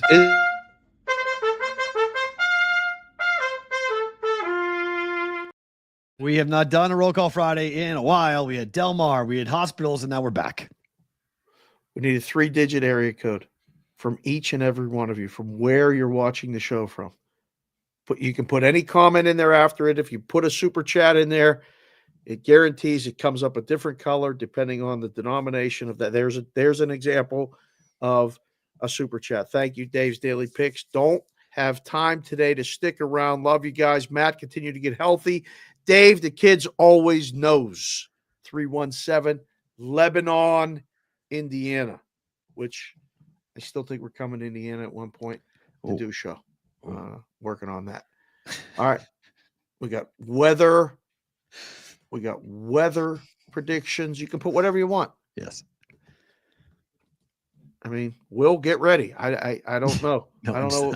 I'm just laughing because whenever you say Indiana, they say Indiana. Right. I know. Oh, listen, they're doing whatever they have to do as well. So we'll get that. Is Emerson, has he stopped bothering you or is he still bothering you? There's 6 text messages. 6 to read the show. So yeah. Really? Pictures and everything else. Is he thinking pictures from different places? Does he have dinner plans for us? Is he taking us out to dinner? Wants to go to a show? I don't know. He just wants to announce to everybody that Boston, Massachusetts. What is that picture of? What is that? They don't know. Is that a dog with a hair? What, a bowl cut? All right. Is that a bulldog with a bowl cut? Don't know. Roll with Roll Call Friday. Are we going? Yes, we're rolling. Let's go. Covey's first? Yes. Well, Emerson was first, but Covey's. Well, Emerson was first. Boston, Massachusetts. He can't even follow instructions. He didn't put the 3-digit area code. 617. 617. Thank you. There's Chris Covey. He's at 843 Johns Island, South Carolina. 69 and cool, my favorite. It's probably everybody's favorite, just for the record. Got to get the boy to go to the CFC versus FAU game tonight at the 6. Go Cougs. Are they playing tonight? Yeah. Coastal? Lay it. Friday. Coastal. Oh, the basketball game. They don't play college football. Saturday, they play college football. Oh, okay. Football Guy 97. Hello, sir. You should probably get in the car, head over to Pittsburgh, go see the boys. Take a picture. All the hats. It'd be great. Mm. 717 Lancaster, Pennsylvania, 54 cloudy. Have a great weekend, everyone. You do the same. Georgie Mason, 902 Charlottetown, Prince Edward Island, Canada, and not a fan of Tony Sirianni at all. Not at all. Georgie Mason at all. Francisco Ochoa, 951 Hemet, California. Let's go Green Bay. LaFleur and Love now own the Bears. 10-0. Absolutely. It's happened. 10-0. Good work. There's Deuce Daly, dog with a hat, 603 Wyndham, New Hampshire. We're doing good. There's multiple states already canceled out. There's our man Tyrone Boyd, 202. DC. Tyrone. The Delmar show was epic. Much love to all things Pittsburgh. Oh, Thank you, Tyrone. Look at Love that. you too, brother. Thank you, sir. Timmy Cooliros. Going down under with this one. 2000. Sydney, Australia. Thank you for being here. Era Abrahamian. 818 Northridge, California. 67 and sunny.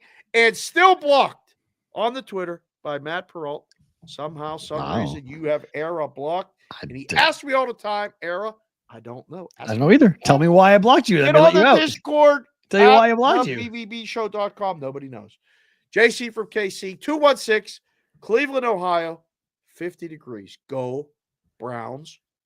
Go Bills. J. Dow Betts, 410, St. Michael's, Maryland. Charlie Olives by Sub Olives. How do you say it? No, it's Oliveira, but he's Olives. Charlie Olives is his name. Is his nickname. Nickname. All right, Charlie Olives by Sub over Chandler, plus 150. Have a great weekend, fellas. You do the same. Listen, give KD a hug from me and tell her the Ravens are losing. Stay ready. Yeah. If the Ravens win, you and her come on the show on Monday and tell me I'm wrong. Set aside some time. Love to have you both on. Scott Bartholomew, 907 Ketchikan, Alaska.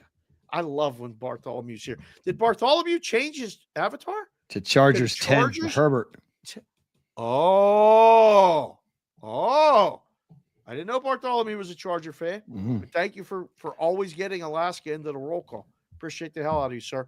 There's Mr. Anderson, Stevie Anderson, 407, Orlando 74, and beautiful on the back porch. Hopefully Papa Anderson's doing good. Enjoy that weekend there. Sounds like a good day. 74 degrees is perfect in Orlando. Rainmaker 512. He's in the 412, Pittsburgh, PA. Getting ready for an epic weekend. Brother, I wish I could be there and hang out because I've been to the joint, the bar. I don't even know what the hell's going to go down there on Friday night. And I know what's going down on Sunday because Mrs. Raines probably got a nice big spread set up. It's going to be a hell of a football game. Enjoy. Send a picture. Post a picture at put it on the YouTube or no, on the email, thebvbshow.com. Go there. Okay. Email us. We'll put it on the show Monday. Hats, pictures, all that stuff. D. Weezy, 704 Ishville, 65 degrees and overcast. That's down there in the Carolinas. Vinny Konwinski, 260 Fort Wayne, Indiana. Good luck, Colts. Good luck. Hopefully you beat the Jets. Kids will be there. Sam Licata. Good to see you, Sam. 314 St. Louis, Missouri. Prayers up for my Missouri Tigers. Well, you're right. Rosie, 415 San Francisco, California. We back. See you fellas at Circa Thanksgiving weekend for NFL Sunday. Hello. We'll be here. As of right now, we will be here for Thanksgiving weekend. Oh, yeah. That might be a good plan. Got a lot going on Thanksgiving week. That's going to be fun. I do too. Oh, baby. But after Friday, I'm good though. But Monday, Tuesday, Wednesday, Thursday, Friday, I'm crazy. But after Friday, I'm good. So I may be able to come down there and see you on Sunday. Yeah, we got basketball games and stuff that week. That's a week. Oh, that's right. On that weekend. That's right. Yeah, we do. During the week. Focus. During the Thanksgiving week. Yeah, but that's easy. That's easy. Nico Rich. Look at that. That's a great picture from the 702 to the 404 ATL Atlanta. Love it. Good picture, Nico. Daniel R. Hello, 506 San Jose, Costa Rica. Daniel, got to get down there. Got to see you at some point. Kevin Roper, 601 Hattiesburg, Mississippi. 70 and sunny. Great weekend of football ahead. You're damn right it is, Roper. Good to see you, sir. Chef Benny, 401 Rhode Island. Have a great weekend, Brigade. Shift. Yes, sir. Thank you. CBWs, 315 Oswego, New York. Syracuse plus 10 is money tomorrow. Can you believe Syracuse is the most lucky team? It don't feel lucky, CBW. Really doesn't. Yeah, they do. I watched them against UNLV. They're lucky. Well, they were lucky that game, but they're not lucky now. Thank you for all the work you do on the Twitter, too, finding all these stories and tagging us and posting it. It's absolutely, I love it. I got to find a way to get you on the payroll or at least get you a hat, and you just keep doing it. Appreciate the hell out of you. Corey Macbeth, 402, Omaha, Nebraska. Nebraska's playing USC this week. USC houses them. They're going to get crushed. Killed. Good luck with that, Nebraska. Ryan Andrew Fletcher. 3 names, all put together. A great picture in the avatar. 703 Sterling, Virginia. A crisp 51 degrees and sunny. Fall is here. Yeah, there are some days I do miss that. The crisp 50 or 50 can be fun sometimes. It's good. It's good in the morning. Like it lasts for an hour here. Oh yeah, it's a blink here. Yeah. Sports Avenger. Wow, look at this avatar. Are you playing craps? What a superhero. This is great. 724, Sharon, Pennsylvania, 48 in rain. Anybody see who's leading the NFC least? Fly, Eagles fly. Glad they played last night because tonight is all Mike Tyson. The books love you, my friend. Looks like that is Superman combined with the Flash. Daredevil. Or Daredevil. Daredevil, right? With the you're right. Daredevil. That's right. That's got to be an AI creation. Playing craps. Yes, 100%. But that's wild. Give me a superhero playing craps. And that's what the AI comes up with. It's pretty good, the Sports Avenger. Yeah. He's in a 724, which is in Pittsburgh, but he's an Eagles fan. You don't find that all the time. That's good. Chicago John, what's up, brother? 312, Chicago, sunny and 52. Hope to see you guys in January. I hope so too, but we got to get it locked up. I don't know yet. January is going to be a pretty busy month, but I'm not coming for that outdoor hockey game unless that's going to be a tough spot. It's on New Year's Eve. There's a lot going on New Year's Eve, and I don't want to go freeze my nuts off. Nope. Don't think it's going to happen. I don't know. JPC the 4th, super chat with a 10 spot. Appreciate the hell out of you, sir. 313. It's Detroit. Welcome back, Matt. Have a great weekend, fellas. Lions by 1,000,000. Big Montgomery game. Big boy football. Lions, man. Don't let these Lions fans. This is great. I swear, I want the Lions to keep winning. There's Brett Lalonde with another 10 spot. 614 Columbus, OHIO. 53 and cloudy. Hope you boys have a great weekend and enjoy tonight's shenanigans. Let's go, Iron Mike. We're all rooting for Iron Mike. I mean, but it's just probably not going to happen. Lalonde, how many people left in the BVB survivor pool with the Big Ten? Great question. I think we're under 10. Wow. So put that in the chat for the fellas. There's Roger Long, 765, Clinton, Indiana. Cloudy, stoned, and so cloudy. My man, Raj. Love it. Have an afternoon and evening, sir. There's another guy. He's probably in the same sort of condition. Yes, pretty much. Addison, the wrench, is in the 812, B-Town, Indiana. Happy Friday with an H day. High day. Friday. High day. I like that. Ron Sean, 703, Centerville, Virginia, where it's 55 degrees. Continued positive vibes and thoughts, and praying for your health, Matt and Dave. Thank you, Ron Sean. Appreciate the hell out of you as well. Lanus Crimmage, 705, Aurelia, Ontario, 7 degrees Celsius, which translates to 44 degrees Fahrenheit. Lay the points with Winnipeg in the Grey Cup on Sunday. Love when we get these Canadian plays. Okay. Canadian viewers, listeners, watchers, all of the above. Thank you, sir, for being here. AOWN, 319, Independence, Iowa. Wyoming, moneyline sprinkle tonight. In the football or the basketball? Football. Wyoming. Football, I believe. Yeah. And then one more. And then we go to bonus time. Yep. 702, Andy Caston. and he's in 702 is Las Vegas. Thank you for being here, sir. And go Packers. Appreciate you being here. Guys, if you're with us live, don't move. You're getting bonus time. If you're with us on the replay crew on Sports Grid or Sirius XM, thank you for being here. Have a phenomenal weekend. We're back on Monday. Hope to see you all back here, either live or on the replay on Sports Grid Sirius XM. For the rest of you guys who are with us, you get bonus time.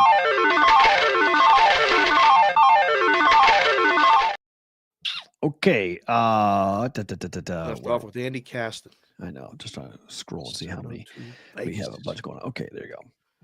Steve Ramke. Look at this dog. Crazy eyes on him dog, but scared me for a second, Stevie. 513 Cincinnati, Ohio. I have to go back to the people. We're going to have to go back to Ohio. I almost went. I still might go. I haven't decided yet. Go to see the Steelers play the Browns on Thursday night in Cleveland. Go to Columbus, see Brother Doug, do two shows from there, and then shoot down to Cleveland, be back Friday. Leighton Winston, 3912, Somerville, Australia. It's 91 and hot down in Victoria today, boys. Awesome to be in here live for once. What's up, dude? Leighton leaves a comment almost every day on the chat or on the YouTube channel. Yes. At symbol Boston versus the Bucks. Yes.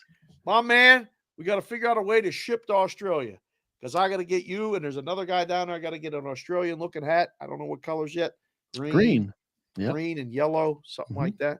We'll work on it. Thank you for being here. There's Whitrock, my man. Looks great in that avatar and that hat. He's in 319, Iowa City, 57 and sunny. Thank you again for Kevin for being here. G. Berg Lair, 716, Buffalo, New York. KC and NBC are in town.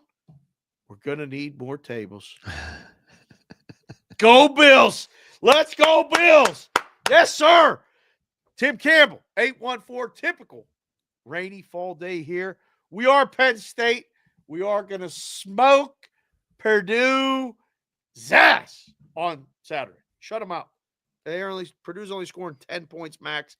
Penn State gets 40, covers that ridiculous number. Wow. Yeah, they're going to get that done. They got to win with style points every day, every game.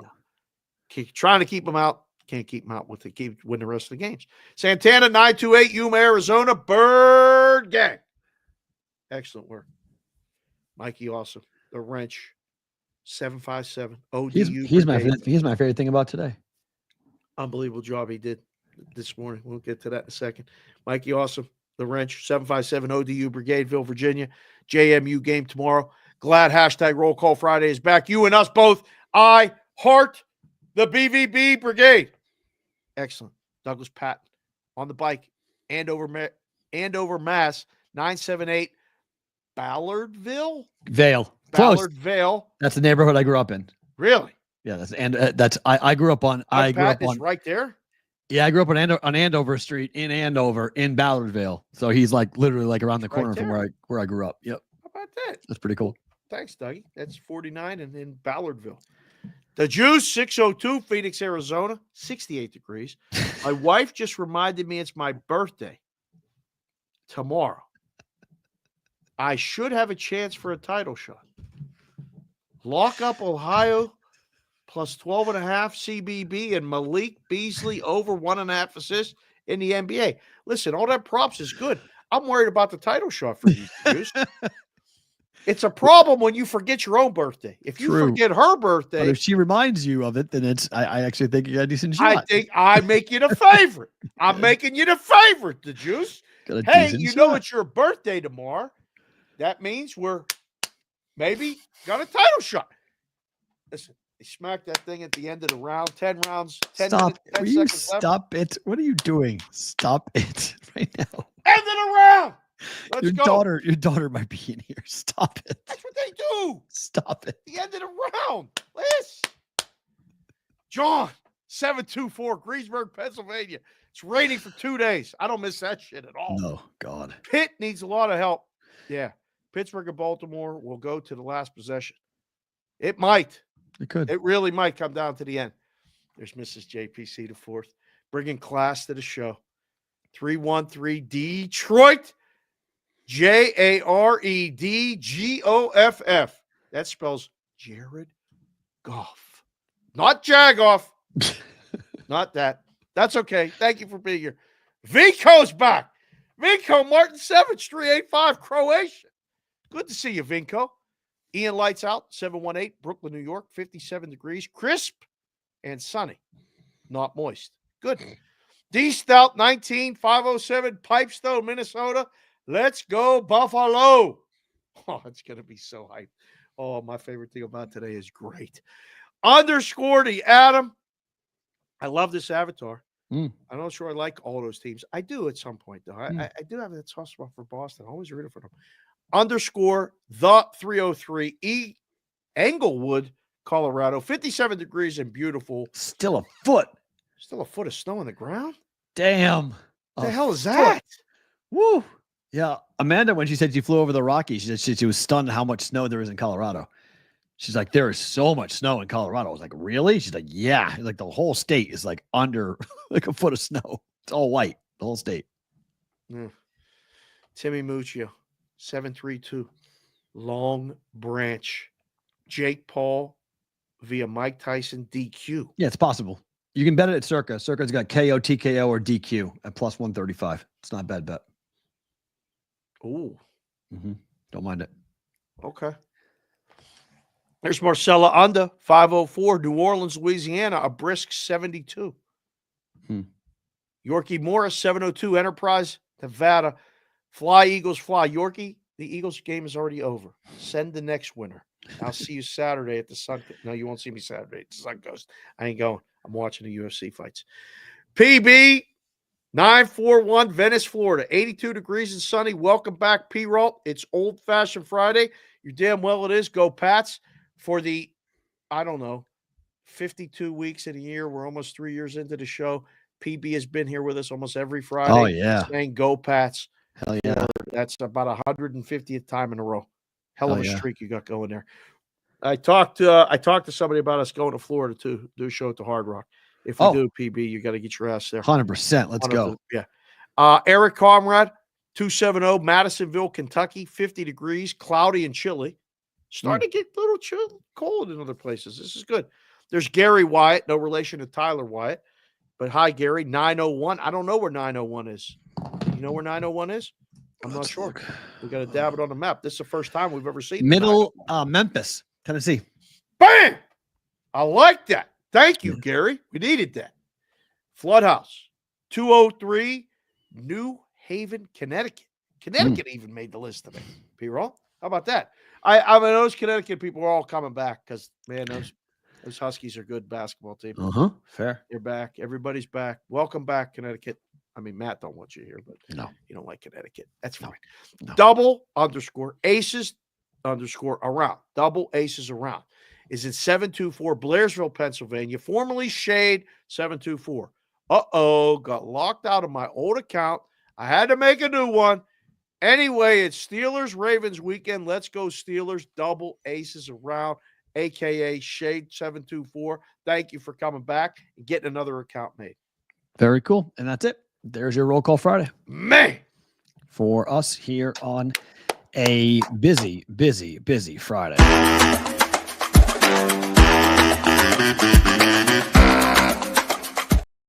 All right, buckle up and get comfortable. We got a bunch of bets to give you here today for the weekend. Over 5.5 rounds. Tyson Fury. Gotta be. And the only way it's not is if Tyson, if it's he knocks him out. Knocks him out. Like Jake walks into one by accident. I don't know, but it has to be over. Yeah, I'd be stunned if this thing goes. Paul by decision is probably the best bet of the fight. Tyson. Sorry, change that. No, that's Paul. Sorry, not Tyson. Paul. Change that. Paul, Bo Nickel, Bones Jones. Money line 3-leg parlay. Friday to Saturday. All combat sports. You're still laying juice. Nickel and Jones are winning. You're still laying juice at minus 130. That's a lot. It's a 24-hour sweat. You're going to last. But it does give you, if Paul wins and Bo wins, it gives you a hedge opportunity if you want to take a flyer on Stipe at plus 500. Right. I mean, they're all going to win, no? I think so. Yeah. Of those three, which one has the biggest chance of losing? Bo Nickel getting tapped out by Paul Craig. See, I think it's Paul. Maybe. Huh. I mean, Because the last two are legitimate. The first one is not. So that's the problem. I mean, as someone in the business, I would have to say I'll book this. Of course. The juice is ridiculous. But if you want to have three money lines. It's a 3-fight, anything can happen, weird puncher's chance from winning. Yes, I'll book it. And it's only are you still laying juice? Yeah. Yeah, I'd have to turn the card in if I say bet this. I can't do it. Okay, tonight, Purdue at home against Alabama, college basketball. You can get 3 now. I got 2.5 last night. Sneaky good college basketball games today, no? Mm-hmm. Yep. What's current number college basketball? Should be 3. Refresh. We are at what time's the game start? 4 there our time should be 5. 3.5. 4. 4 now. Yeah, down south they went to 4. I'll say, just based on nothing that I know, I'll say book it. Bama can't hit 3s. Bama wins. Bama can't hit 3s. Purdue at home, Mackey Arena. Are you starting this anti-Bama thing again? No, it's anti-Bama. I've watched Alabama play. Bama has not looked that impressive. Sears and company play 2 games, 3 games? 3 games, all at home. This is a first road game, real road game for Alabama. Purdue hasn't gone on the road yet. All right. Steam has not been good, by the way. Steam in big college basketball games has not been good. Not in the big games. Nope. So I'm okay with being on Purdue with all the steam coming in on Bama. I'm fine with it. Everyone's like, oh, yeah, hammer, hammer, hammer. Okay, sure. Backyard brawl, West Virginia +7 against Pitt. Let's go, D-Rock. Yeah, B-How's going to be there. Obviously, he's calling the game, is he not? He is calling the game. Yeah, he's probably wants West Virginia to win this so bad. Of course. It's probably a dog play. I can see this. I like the dog plus the points. This is the same handicap as North Carolina against Kansas. Take the points in a rivalry game. Take the points. Going to get maximum effort down to the wire. Runs all over the place. You'll be able to take. I think Pitt probably you'll be able to take points with Pitt at some point during the game. Crap! The total's 148. Mm-hmm. Low. Wow. Okay.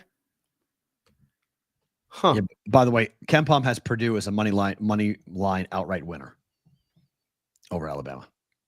Makes sense. If you listen to, if you want to follow KenPom, but KenPom's got Purdue winning it outright. Right. And this was an 8-point win for Pitt, according to KenPom. Okay. Yeah. No, I mean, I'll take 7. Okay. I'll say it's a bet. To college football, USC laying 7.5 home against Nebraska. Look, man, USC's been a big disappointment. What time is that game? Oh, that's in the afternoon. Mm-hmm. Wow. Looking for every excuse. I mean, you're supposed to take the points in this game. You can have it. You're supposed to take the points in this game. You can have it. On USC, the road, though?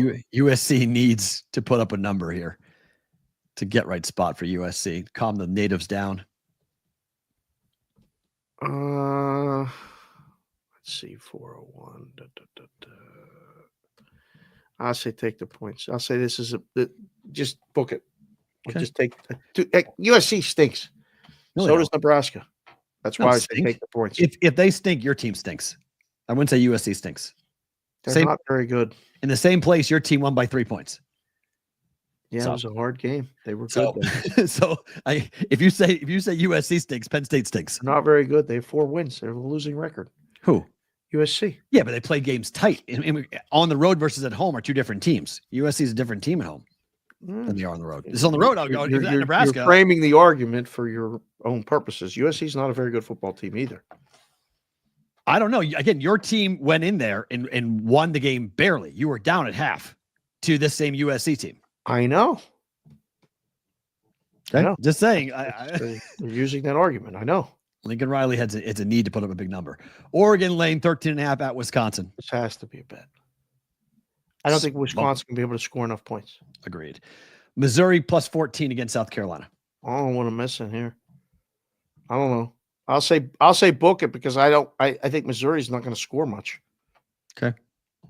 That'll be the issue. If they score 40, if Missouri scores, let's see, what is the total of that game? 381, 382. Total that game is 41 and a half. Yeah, that's why I want the points. Low total. Dear Lord. Give me the points. What the hell is Missouri's team total? Probably 10 and a half. Yeah, it's got to be.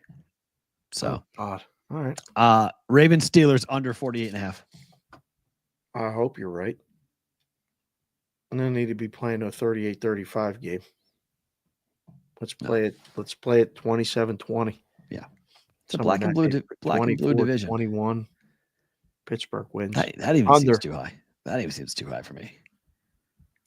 Ravens defense is caca. It is, but I think when it comes to playing the Steelers, they can play ball control. They can run the ball. They can bleed the clock. There's ways of making it so the Steelers don't have possessions. Yeah.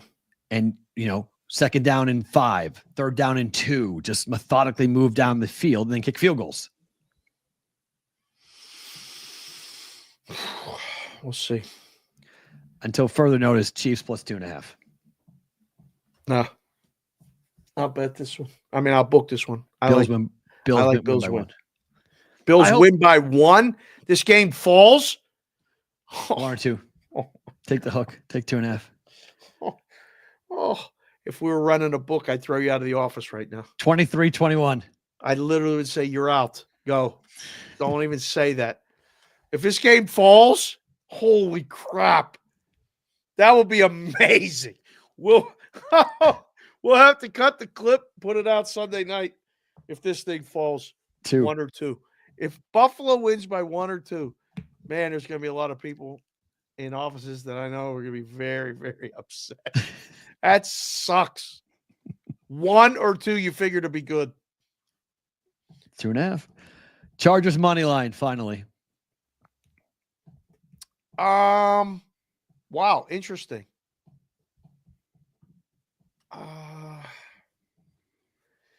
Waiting for this team to fail. Looking for every reason to take Cincinnati in this game. I don't know. I think I guess as of right now, I'd say bet this because I was really thinking that Cincinnati's going to go there and win with the long rest. Mm-hmm. That's the play. But the Chargers defense is real. Mm-hmm. The Chargers defense is going to be the difference in a football game. Agreed. They win the game. Don't play with the points. Just take the money line and be done with it.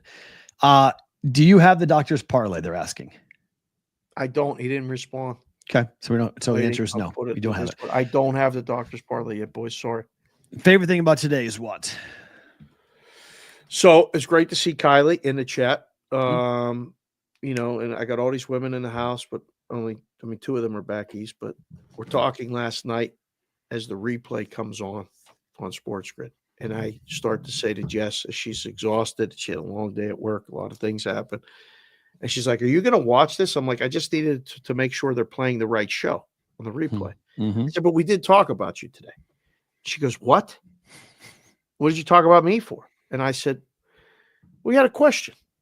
And you and I are married for 20. We're working on year number 21. We've known each other since we were kids. There's not too many things I get wrong about you. I said, so I'm going to ask you this question.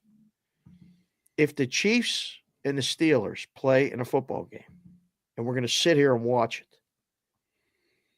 even if if it's another team, I understand. You'll even root against if I have a bet on the team. But you're from Pittsburgh, and they're playing the Steelers. Mm-hmm.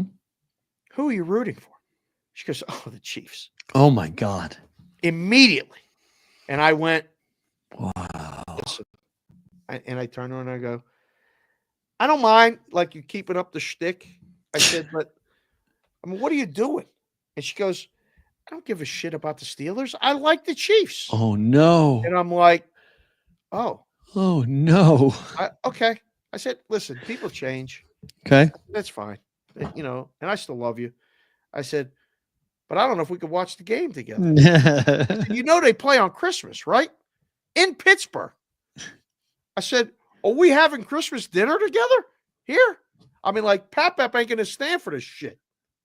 And she's like, well, you guys can go on their side. And we'll eat over here because me and Mom are going to root for the Chiefs. And I'm like, wow. I don't know about all this. I said, I don't know. I might have to go somewhere for Christmas. Oh, it was great. She's like, the kids will be home. And I'm like, so you're going to bring them into it too. Right. Make them part of the clone, the club. I said, cult. This is good. I said, I'm not even working at the book. I haven't worked at the book in Christmas in a long time. You're going to make me go to the book and watch the game? On Christmas Day. Oh, it was great. It was great. It was so funny.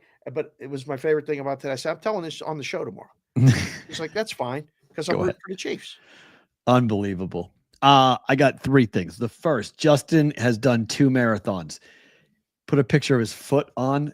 The blisters are incredible. But he's through 2 marathons. He's currently recovering. He's got 12 hours until the 3rd marathon gets hit.